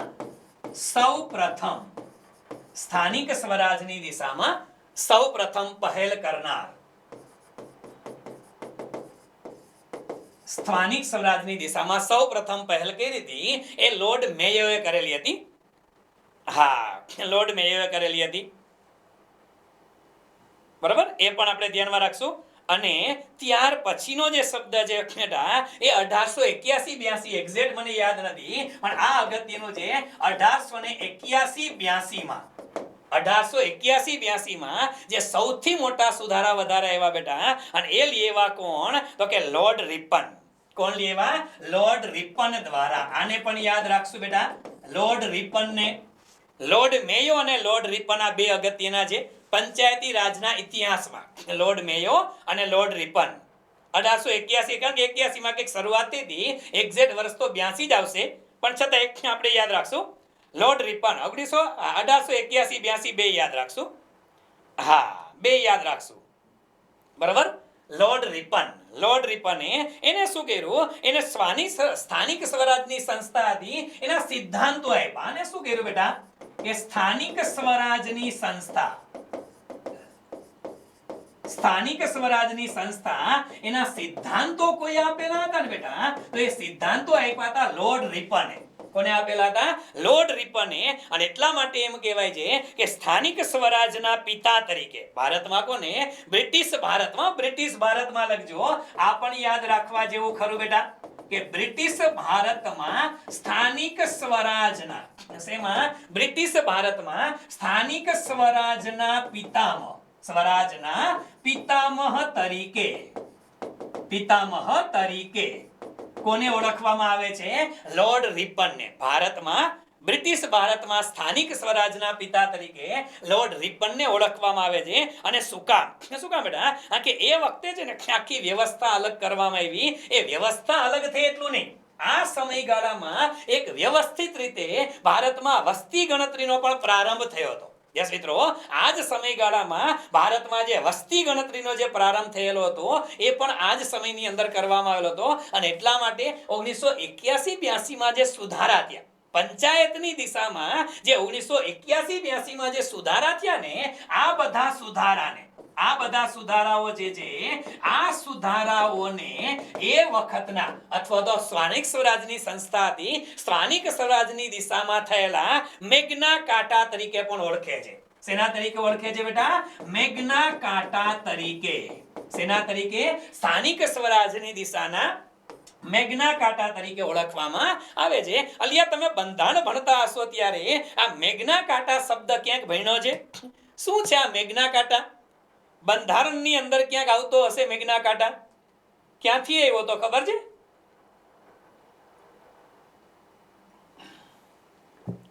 મેગ્ના કાર્ટા ઓકે, આર્ટિકલ નહીં પણ યસ, બ્રિટનમાંથી આવેલો હતો બેટા. બ્રિટનમાં કોના દ્વારા? આ મૂળભૂત અધિકારોની વાત આપણે કરતા હોય, આર્ટિકલ 32 સમથિંગ જે છે, પણ હા, બ્રિટનની અંદર બ્રિટનનો જે રાજા હતો, નામ તો એક્ઝેક્ટ મને ખબર નથી, પણ લગભગ વર્ષ હતું એ 1215 નું વર્ષ હતું. હા, લગભગ 1215 ના વર્ષમાં, હા 1215 ના વર્ષની અંદર, હા 1215 ના વર્ષમાં જે સુધારા વધારા કે ને, હા king John, okay king John, yes exact યાદ નથી, પણ તમે કિંગ જોન કહો તો તમારું માની રાખીએ છીએ, બાકી તમે સુધારા કરી નાખજો, બરાબર. હા 1215 ના વર્ષની અંદર બેટા એના દ્વારા 1215 ના વર્ષની અંદર એના દ્વારા જે અધિકાર આપવામાં આવેલા હતા એને મેગ્ના કાર્ટા તરીકે યાદ કરે છે. સોના તરીકે મેગ્ના, ઓકે કહે છે કિંગ જોન છે. ઓકે 1215 ના વર્ષની અંદર આ પણ ક્યાંક ટેકાવી દેજો.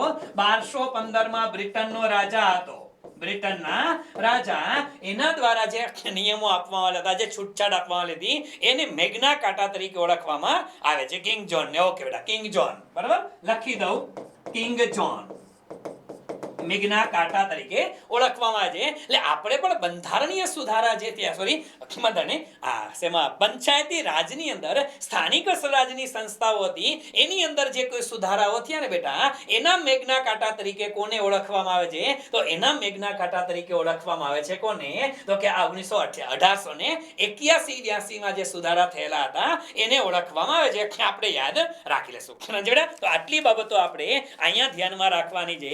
સેના માટે તો કે આ વાતો આપણે કરી બ્રિટિશ શાસન દરમિયાન. ત્યારે બેટા બ્રિટિશ શાસન દરમિયાન, અને એક વસ્તુ અહીંયા પણ અગત્યનું છે કે ભાઈ જે તે વખતે 1919 માં આને પણ લખી નાખી બેટા.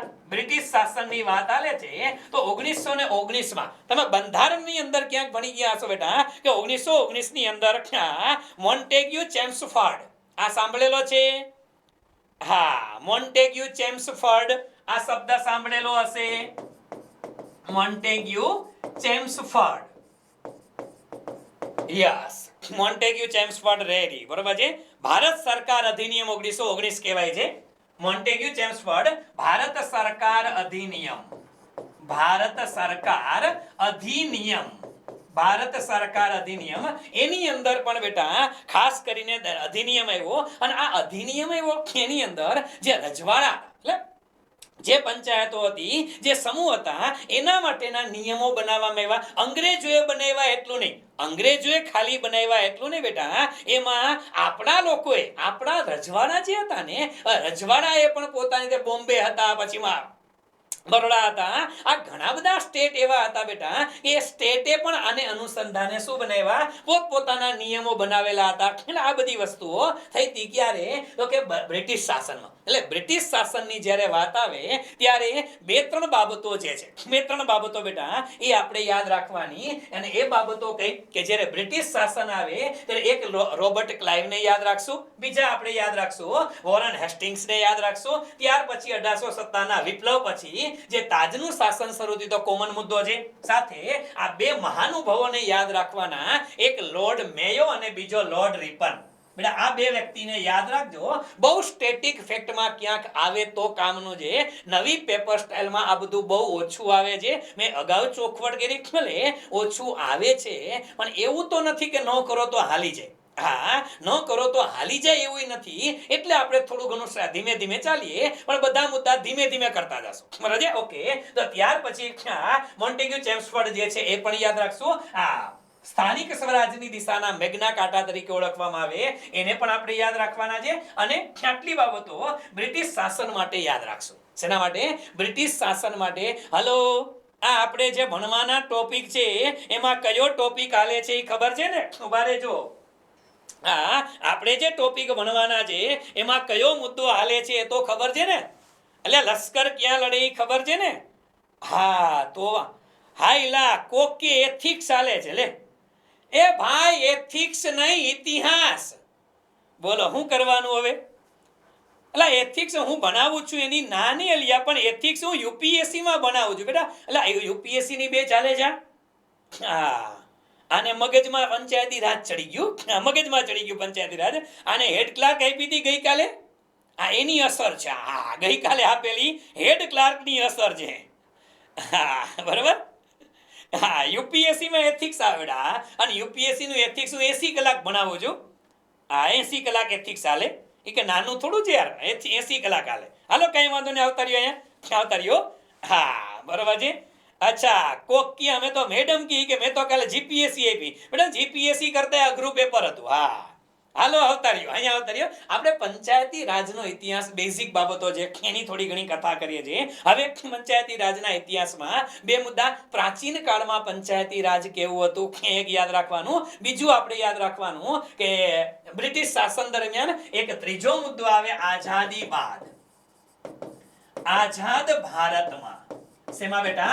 આઝાદ ભારતમાં. એટલે ભારતમાં આઝાદી બાદનો ઇતિહાસ કેવો છે એને આપણે ધ્યાનમાં રાખવો છે. હવે આઝાદી બાદ તો ઘણા બધા મુદ્દા બેટા આપણા માટે યાદ રાખવા જેવા ખરા. અને એ આઝાદી બાદ ભારતમાં યાદ રાખવાના મુદ્દા કયા કયા? તો કે સૌથી પહેલા આ સ્ટેટિક ફેક્ટ છે બેટા, એને ફટાફટ આપણે જવા દેશું. આ સ્ટેટિક ફેક્ટ એટલે કયા? તો કે સૌથી પહેલા ભારત દેશમાં બંધારણમાં તો આવ્યું હતું, એ બરોબર છે, 1952 માં.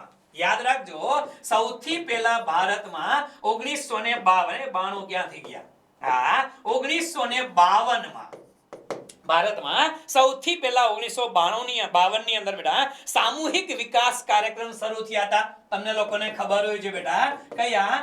સામૂહિક વિકાસ કાર્યક્રમ. સામૂહિક વિકાસ કાર્યક્રમ શરૂ કરવામાં આવેલા હતા. અને એ સામૂહિક વિકાસ કાર્યક્રમ એટલે કયા? જેને કોમ્યુનિટી ડેવલપમેન્ટ પ્રોગ્રામ કહેવામાં આવતા હતા, સીડીપી. કોમ્યુનિટી ડેવલપમેન્ટ પ્રોગ્રામ, આ સીડીપી ની શરૂઆત થઈ. શેની શરૂઆત થઈ? સીડીપી ની શરૂઆત થઈ 1952 ની અંદર. અને આ શરૂઆત ક્યારે થઈ? તો કે 2 ઓક્ટોબર. 2 ઓક્ટોબર મોહનદાસ ગાંધીની જન્મ જયંતિ નિમિત્તે. તો આ શરૂઆત લખજો 2 ઓક્ટોબર. 2 ઓક્ટોબર 1952 માં. અને કોના દ્વારા શરૂઆત થઈ? તો કે જવાહરલાલ નહેરુ દ્વારા. કોના દ્વારા? જવાહરલાલ નહેરુ દ્વારા શરૂઆત કરવામાં આવેલી હતી શેની? સામૂહિક વિકાસ પ્રોગ્રામની. અને આ પ્રોગ્રામ જે હતા આ પ્રોગ્રામ માટેની આ પ્રોગ્રામ માટેની ભલામણ જે છે એ ભલામણ કોને કરેલી હતી? કોઈને યાદ છે બેટા? આ પ્રોગ્રામ માટેની ભલામણ કોને કરેલી હતી? ગુજરાતનું ગૌરવ કહી શકાય એવા વ્યક્તિ હતા. કોણ હતા બેટા? ગુજરાતનું ગૌરવ કહી શકાય એ વ્યક્તિ. અને હવે તો એને તમારે યાદ રાખવાને, ગાંધી બાપુ નહીં એલા. હા, કોણ હતા? ગુજરાતનું ગૌરવ કહી શકાય એવા કનૈયાલાલ મુનશી. કોણ? કનૈયાલાલ મુનશી. કમા મુનશી તરીકે ઓળખે છે. કનૈયાલાલ માણેકલાલ મુનશી. કનૈયાલાલ માણેકલાલ મુનશી, કમા મુનશી તરીકે આપણે ઓળખીએ છીએ. આ ગુજરાતી હો ભઈલા. આ ગુજરાતી તમને ના ખબર હોય તો આનો જન્મ ભરૂચમાં થયો તો. ભરૂચમાં. અને આ એક એવા વ્યક્તિ હતા. આ તો કમા મુનશી છે ને બેટા, એ મલ્ટી ડાયમેન્શનલ પર્સનાલિટી છે. ઈ એક સારા લેખક પણ હતા, એ ભારત દેશના સારા એક વકીલ પણ હતા, એક રાજનેતા પણ હતા, અને એક સ્વતંત્ર સેનાની પણ હતા. આ યાદ રાખજો. એક લેખક, એક વકીલ, એક સારા રાજનેતા પણ હતા, અને સ્વતંત્ર સેનાની પણ હતા બેટા. સ્વતંત્ર સેનાની પણ હતા. અને છેલ્લે મધ્યપ્રદેશ સમથિંગ ના કે એક્ઝેક્ટ યાદ નથી, ઉત્તર પ્રદેશ અથવા તો મધ્યપ્રદેશના ગવર્નર પણ હતા. ગવર્નર તરીકે પણ રહી ચૂકેલા હતા. એક બહુ સારા વ્યક્તિત્વ. અને આને યાદ એટલા માટે રાખવા પડે. હમણાં યુપીએસસી ની વાત આવેલી ને, યુપીએસસી ની વાત આવેલી, તમને લોકોને કદાચ ખબર હોય કે યુપીએસસી ની અંદર ગુજરાતી સાહિત્ય ઓપ્શનલ વિષય આવે. એ ઓપ્શનલ વિષયની અંદર એક બે પ્રશ્ન આવે અને એમાં કૃતિઓ, 19 કૃતિઓ અમે ભણતા હોય યુપીએસસી ની અંદર. એ ગુજરાતી સાહિત્ય જે છે એમાં એક બહુ મસ્ત મજાની કૃતિ આવે છે. એ આની કૃતિ, કનૈયાલાલ મુનશીની કૃતિ. એનું નામ છે બેટા પાટણની પ્રભુતા. કઈ કૃતિ હતી? પાટણની પ્રભુતા. આ પાટણની પ્રભુતા છે ને બહુ ફેમસ થયેલી કૃતિ છે બેટા. કનૈયાલાલ મુનશીની કૃતિ છે પાટણની પ્રભુતા. આ પાટણની પ્રભુતા બહુ છે. ગુજરાતનો નાથ, એ પણ આને જ લખેલું છે. આઈ થિંક ગુજરાતનો અનાથ, એ પણ એને જ લખેલું છે. તો આ બહુ સરસ છે બેટા. એ કનૈયાલાલ મુનશી જે આવે, એટલે મુનશી આવે એટલે ખાલી પંચાયતમાં થોડું આવે લ્યા. કનૈયાલાલ મુનશીને આપણે તો જાયના છે, માયના છે. અને એમાં બેટા પાટણની પ્રભુતા છે ને યુપીએસસી માં હું ભણાવું છું.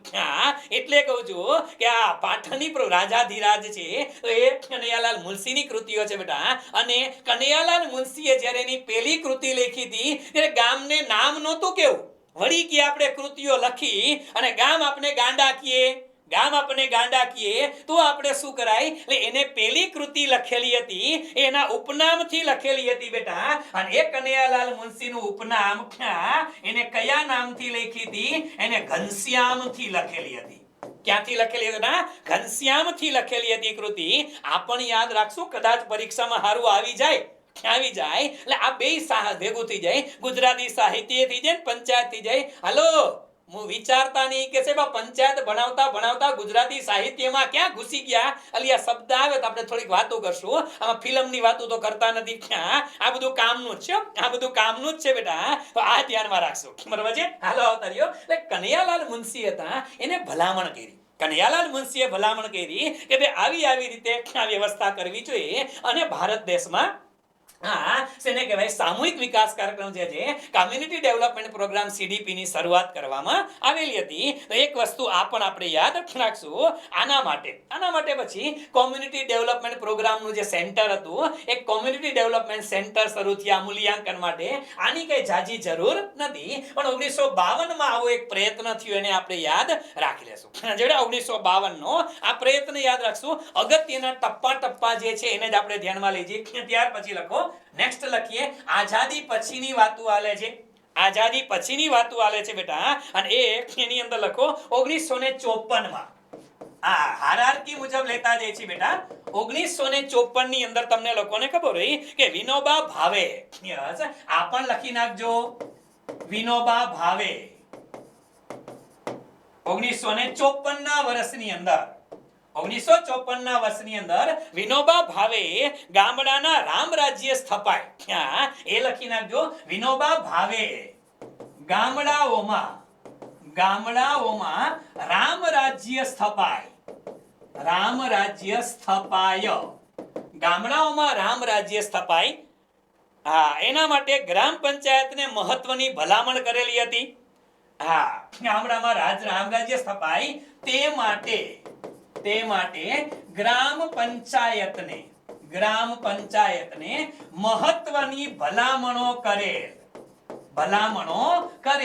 અને આ ભલામણ છે ને બેટા, એ ભલામણ હતી એ 5 હતી. કેટલી? 5 અગત્યની ભલામણો હતી. એટલા માટે આને કયો અભિગમ કહેવાય છે બેટા? આને કહેવાય છે એક્ઝેક્ટલી પંચમુખી અભિગમ.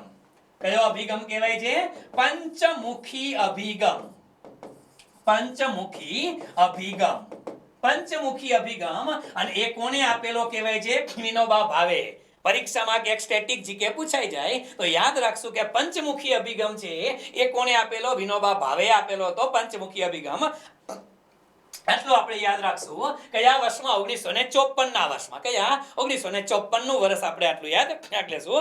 ત્યાર પછી હવે અગત્યનું છે, જ્યાંથી સવાલ પૂછાય છે, અને એ વર્ષ એટલે 1959. કયું વર્ષ છે બેટા? 1959 નું વર્ષ. એટલે ઘણા લોકો કહેતા હોય કે સાહેબ જે પંચાયતી રાજ છે, દ્વિમુખી અભિગમ હતો, એમાં ત્રિસ્તરીય પંચાયતી રાજ, જે 3 સ્તર છે, ગ્રામ પંચાયત, તાલુકા પંચાયત, જિલ્લા પંચાયત. હલો, ગ્રામ પંચાયત, તાલુકા પંચાયત, જિલ્લા પંચાયત, આ ત્રિસ્તરીય ગ્રામ પંચાયત જે છે એના અભિગમની શરૂઆત ક્યારે થઈ? તો એ અભિગમની શરૂઆત 1959 ની અંદર થઈ હતી. તત્કાલીન વડાપ્રધાન જે હતા જવાહરલાલ નહેરુ, એને જવાહરલાલ નહેરુએ રાજસ્થાનની અંદર, તમને લોકોને ખબર હોય તો રાજસ્થાનની અંદર નાગોર જિલ્લો અને બગદરી ગામ, નાગોર જિલ્લાની અંદર બગદરી ગામથી શરૂઆત કરેલી હતી. શેની? ત્રિસ્તરીય પંચાયતી રાજની. આ શબ્દ ઘણી વખત કોમ્પિટિટિવ એક્ઝામમાં આવેલો છે, તો આપણે એ પણ લખી નાખશું. લખી નાખો. 1959 માં 2 ઓક્ટોબર 2 ઓક્ટોબર ના રોજ. આ પાછું એ બધું બીજી ઓક્ટોબરે જ થતું. ગાંધી બાપુ ત્યારે તાજા હતા લોકોના દિલમાં. એટલે હજી છે આમ તો. 1959 બીજી ઓક્ટોબર ના રોજ, 1959 બીજી ઓક્ટોબર ના રોજ તત્કાલીન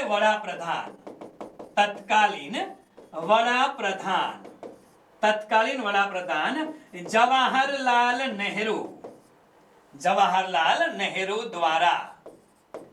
જવાહરલાલ નહેરુ દ્વારા રાજસ્થાનના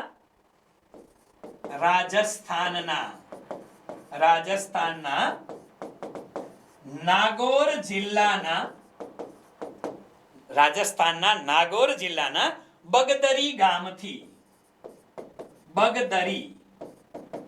ઓલા બગોદરા વાળા હોય ને કોઈ, તો તમારું જ ગામ સમજજો. એટલે આપણે તો આપણું સમજો. આપણે કેમ ગુજરાતમાં બગોદરા આવે બગોદરા, બસ. એટલે આપણે બગોદરા યાદ રાખવાનું. પંચાયતી રાજ માત્ર બગોદરાનું ટોલ નાકું આવે ને, બસ ઈ યાદ રાખવાનું. હા, હાલો. બગદરી ગામથી ત્રિસ્તરીય પંચાયતી રાજ, બગદરી ગામથી ત્રિસ્તરીય પંચાયતી રાજ ની શરૂઆત કરેલ. ત્રિસ્તરીય પંચાયતી રાજની શરૂઆત કરેલ. ક્યાંથી? આ યાદ રાખજો. ત્રિસ્તરીય પંચાયતી રાજની શરૂઆત કરેલી. બરાબર? નાગોર જિલ્લાના બગદરી ગામ. હા, 2 ઓક્ટોબર 1959. ક્યાંક સ્ટેટિક ફેક્ટ તરીકે આખું વિધાન આવી જાય તો તમારે યાદ રાખવા જેટલું છે. બીજું આની અંદર કે અગત્યનું નથી, પણ યાદ રાખશું ખરા આપણે બેટા. આ યાદ રાખવાનું છે એટલા માટે. ડન? ઓકે. દેખ, આ વસ્તુ આપણે યાદ રાખી લેશું. ત્યાર પછી હા, એવું તમને પૂછાય, આ ડખે નો ચડતા 1959 માં આ ત્રિસ્તરીય શરૂઆત થઈ રાજસ્થાનથી, પણ તમને એવું પૂછાય, એવો સવાલ પૂછાય કે સમગ્ર રાજ્યમાં પંચાયતી રાજનો અમલ કોણે કર્યો? ખબર છે? સમગ્ર રાજ્યમાં પંચાયતી રાજનો અમલ કરાવનાર પહેલું રાજ્ય કયું ભારતનું?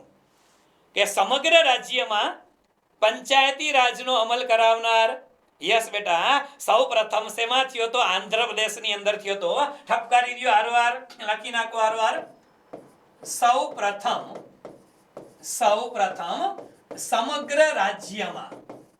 સમગ્ર રાજ્યમાં પંચાયતી રાજનો પંચાયતી રાજનો અમલ આંધ્રપ્રદેશમાં થયેલ. આ આંધ્રપ્રદેશ યાદ રાખજો બેટા. સૌપ્રથમ સમગ્ર રાજ્ય આવે તો એની અંદર શું આવશે? આંધ્રપ્રદેશ આવશે. આટલું યાદ રાખશું. આંધ્રપ્રદેશમાંથી હતો. બરાબર. ચાલો ત્યાર પછી ગુજરાતની અંદર આપણે નજીકમાં આવતા જઈએ. 1958 ની અંદર મુંબઈ છે ને બેટા, મુંબઈ ગ્રામ પંચાયત અધિનિયમ આવેલો હતો. જરૂરી નથી બેટા ગુજરાત 8મા સ્થાને હતું લખવું, એટલે લખી શકાય આમાં. હા, ગુજરાત 8મા સ્થાને. ઓકે, હા, ઠપકા દ્યો ક્યાંક. ગુજરાત 8મા સ્થાને. બસ, ગુજરાત 8મા સ્થાને. ઓકે, ત્યાર પછી લખી નાખો બેટા. એનું કારણ છે બેટા, એનું કારણ છે કે ગુજરાતની અંદર છે ને પેલા ગુજરાત તો અલગ હતું નહીં. આ ગુજરાત અને મહારાષ્ટ્ર બધું એક જ હતું. એટલા માટે જે તે વખતે બેટા મુંબઈ ગ્રામ પંચાયત અધિનિયમ 1958 હતો. લખજો બેટા, મુંબઈ ગ્રામ પંચાયત અધિનિયમ. મુંબઈ ગ્રામ પંચાયત અધિનિયમ 1958. મુંબઈ ગ્રામ પંચાયત અધિનિયમ 1958 હતો. હા, મુંબઈ ગ્રામ પંચાયત અધિનિયમ 1958 હતો. બરાબર. હા, અને પછી ગુજરાત રાજ્ય અલગ થયું, આપણે બધાને ખબર છે. અલિયા ગુજરાત ક્યારે આઝાદ અલગ થયું મહારાષ્ટ્રથી? 1 મે. વર્ષ કયું?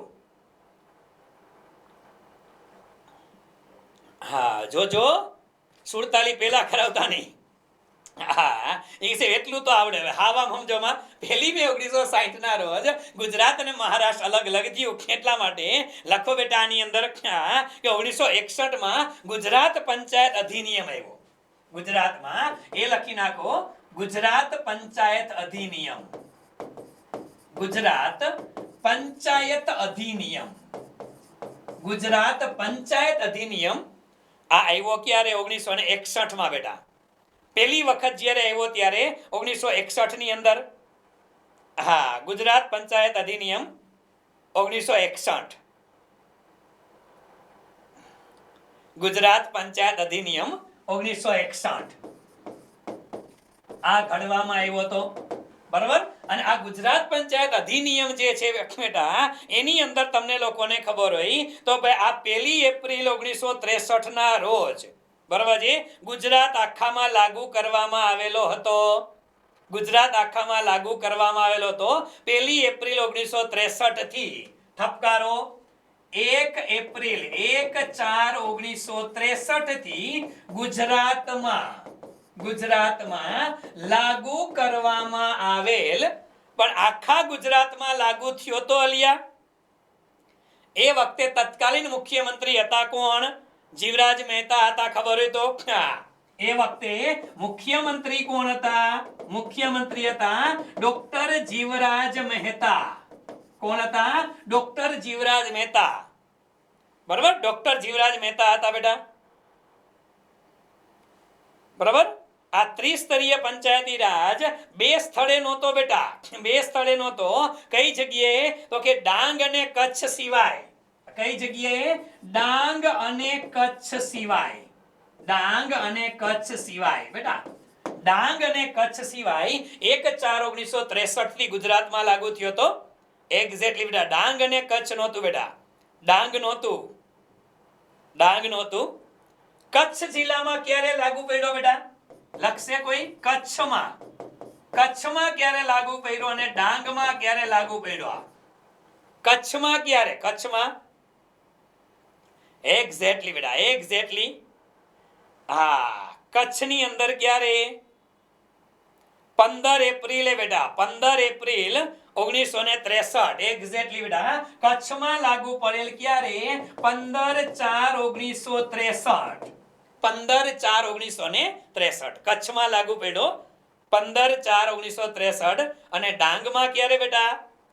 1 જૂન 1972. એક્ઝેક્ટલી. લખો 1/6/1972 થી. 1/6/1972 થી. ગુજરાત પંચાયત અધિનિયમ 1961 હતો કે ગુજરાતમાં લાગુ થયો 1/4/1963 થી. કચ્છમાં 15 દિવસ પછી લાગુ પડ્યો અને ડાંગની અંદર તો 1/6/1972 થી લાગુ પડ્યો. બરાબર છે. હા, કારણ કે એ લોકો સ્વીકારવા રાજી નહોતા. ડાંગની અંદર પરિસ્થિતિ એવી છે કે જે શેડ્યુલ ટ્રાઇબના લોકો ત્યાં રહેતા હતા એ લોકોને આ સ્વીકાર્ય જ નહોતું. હા, આવું કે થોડું હોય અમારી કે અમારી ખાપ પંચાયત, એ લોકોની શું હતી? ખાપ પંચાયત, પોતાની પંચાયત. અમે અમારું કરશું કે તમારે અમારામાં માથાકૂટ નહીં કરવાની. હા, અમે કોઈ અહીંયા ગુનો કરે અમે ટકો કરાવી નાખી, અમારી મરજી લે, એના જેવું છે. બરોબર છે? એટલા માટે અહીંયા લાગુ કરવામાં નહોતો આવેલો. કે તો આ બધી વસ્તુ હવે એકાદ બે સ્ટેટિક ફેક્ટ લખી નાખો ને. અલિયા ગુજરાતની અંદર, હા, ગુજરાતની અંદર લખો, ગુજરાતમાં પંચાયતી રાજના પિતામહ કોને કહેવાય છે? ગુજરાતમાં પંચાયતી રાજના પિતામહ કોને કહેવાય છે? ગુજરાતમાં પંચાયતી રાજના પિતામહ. કદાચ આવો સવાલ પૂછાય. પંચાયતી રાજના પિતામહ. હાયલા, આવડવું જોઈએ, આવડવું જોઈએ, આવડવું જોઈએ. ને જીવરાજ મહેતા કે બળવંતરાય મહેતા? બળવંતરાય મહેતા બેટા, બળવંતરાય મહેતા. લખો, નેક્સ્ટ લખી નાખો. ગુજરાતમાં પંચાયતી રાજના પિતામહ એ હતા બેટા બળવંતરાય મહેતા. બળવંતરાય મહેતા. ગુજરાતમાં પંચાયતી રાજના પિતામહ બળવંતરાય મહેતા. બરાબર? ઓકે. અને પંચાયતી રાજ છે એને લોકશાહીની તીસરી સરકાર. આ સ્ટેટિક ફેક્ટ ક્યાંક આવે તો લખી નાખજો. પંચાયતી રાજને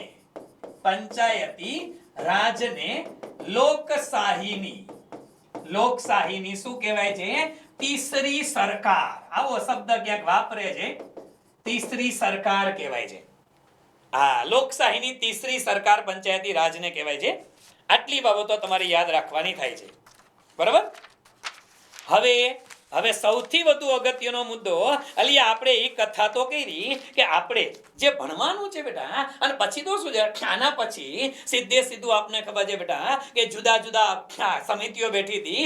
એ સમિતિની ભલામણો આવી અને એ જુદી જુદી સમિતિઓની ભલામણને પરિણામે પંચાયતી રાજ છે એને બંધારણમાં સ્થાન મળ્યું. અને જે બંધારણની અંદર જે સ્થાન મળ્યું છે બેટા, એ બંધારણીય સ્થાન એટલે કયો? તો કે 73મો અને 74મો બંધારણીય સુધારો. અને એ 73મો બંધારણીય સુધારો થયો. અલિયા, જે 73મો બંધારણીય સુધારો થયો, બંધારણની અંદર ભાગ 9 ની અંદર પંચાયત શબ્દ જોડવામાં આવ્યો. બંધારણના ભાગ 9 ની અંદર પંચાયત શબ્દ જોડવામાં આવ્યો અને અનુચ્છેદ 11 ની અંદર આ પંચાયતની વાતો કરી. આર્ટિકલ 243 થી લઈ આર્ટિકલ 243 થી શરૂ કરી 243 ઓ સુધીની, આર્ટિકલ 243 થી લઈ 243 ઓ સુધીની જે એડ થઈ ને એ આપણા માટે અગત્યની છે. તો એ મુદ્દાની ચર્ચા આપણે કરશું, પણ એ મુદ્દાની ચર્ચા આજે આપણે નહીં કરીએ, એને આપણે આવતીકાલ ઉપર જવા દેશું. કારણ કે આ બે મુદ્દા એક સાથે અગત્યના છે. અને એ એટલે કયા? હવે બીજો ટોપિક જે છે આપણે કરવાનો છે એ કયો? તો કે પંચાયતી રાજ માટેની ભલામણની સમિતિઓ અને બંધારણીય સુધારો જે આવેલો હતો 73મો 74મો, એ આવતીકાલે આપણે બંધારણીય સુધારાની થોડી ઘણી વાતો કરશું. અને એ જ બંધારણીય સુધારામાંથી વચ્ચેથી આપણે ડાયવર્ટ થાશું શેમાં? ગુજરાત પંચાયત અધિનિયમમાં. શેમાં થાશું? ગુજરાત પંચાયત અધિનિયમ છે એમાંથી. એટલે લિંક જળવાઈ રહે. આજના દિવસે આપણે આટલું જ રાખશું. અને આ બધા મુદ્દા લગભગ હું માનું છું ત્યાં સુધી બેટા પંચાયતની આ બેઝિક બાબતો હતી, આ તો લગભગ બધા જાણતા હતા, લગભગ બધા જાણતા હતા. આમાં કઈ મેં આ ભણાય કે તીર નથી માર્યો લ્યા. બેઝિક પંચાયતી રાજ છે, તમે વાંચેલું હોય, ભણેલું હોય, થોડુંક રિવાઇઝ થઈ જાય. અને વળી પાછું, કારણ કે મારે છે તમને પંચાયત અધિનિયમ ભણાવવો છે, જે આવતીકાલે આપણે કરવાના છે, એ શરૂ આના આધારે થશે. એટલે થોડીક પૂર્વ ભૂમિકા બાંધી. આ તો અલિયા હું પ્રસ્તાવના બાંધતો હતો. હા, આ પ્રસ્તાવના હતી. હવે જે આવશે ને એ અગત્યનું જે મુખ્ય મુદ્દો તો હવે આવશે. એ ચર્ચા આપણે આવતીકાલથી શરૂ કરવાના છે. તો આજના દિવસે આપણે અહીંયા સુધી રાખીએ છીએ. બરોબર છે? હા, ચાલો. આ તો ટ્રેલર હતું બેટા, પિક્ચર અભી બાકી હે મેરે દોસ્ત. પંચાયતના હિસાબો એનું ઓડિટ કરશું આપણે, એના અંદાજપત્ર બનાવવા છે, એ બધી ચર્ચા આપણે કરશું. ચાલો અહીંયા સુધી રાખીએ, બાકી નેક્સ્ટ ટાઈમ ચર્ચા કરવામાં આવશે. બધા લોકોનો ખૂબ ખૂબ આભાર. સાથે જય સ્વામિનારાયણ, જય શ્રી કૃષ્ણ, જય માતાજી, જય દ્વારકાધીશ, હર હર મહાદેવ. અને છેલ્લે મિત્રો, જય ભારત, જય હિન્દ, જય જય ગરવી ગુજરાત, જય જય ગરવી Gujarat. Thank you so much.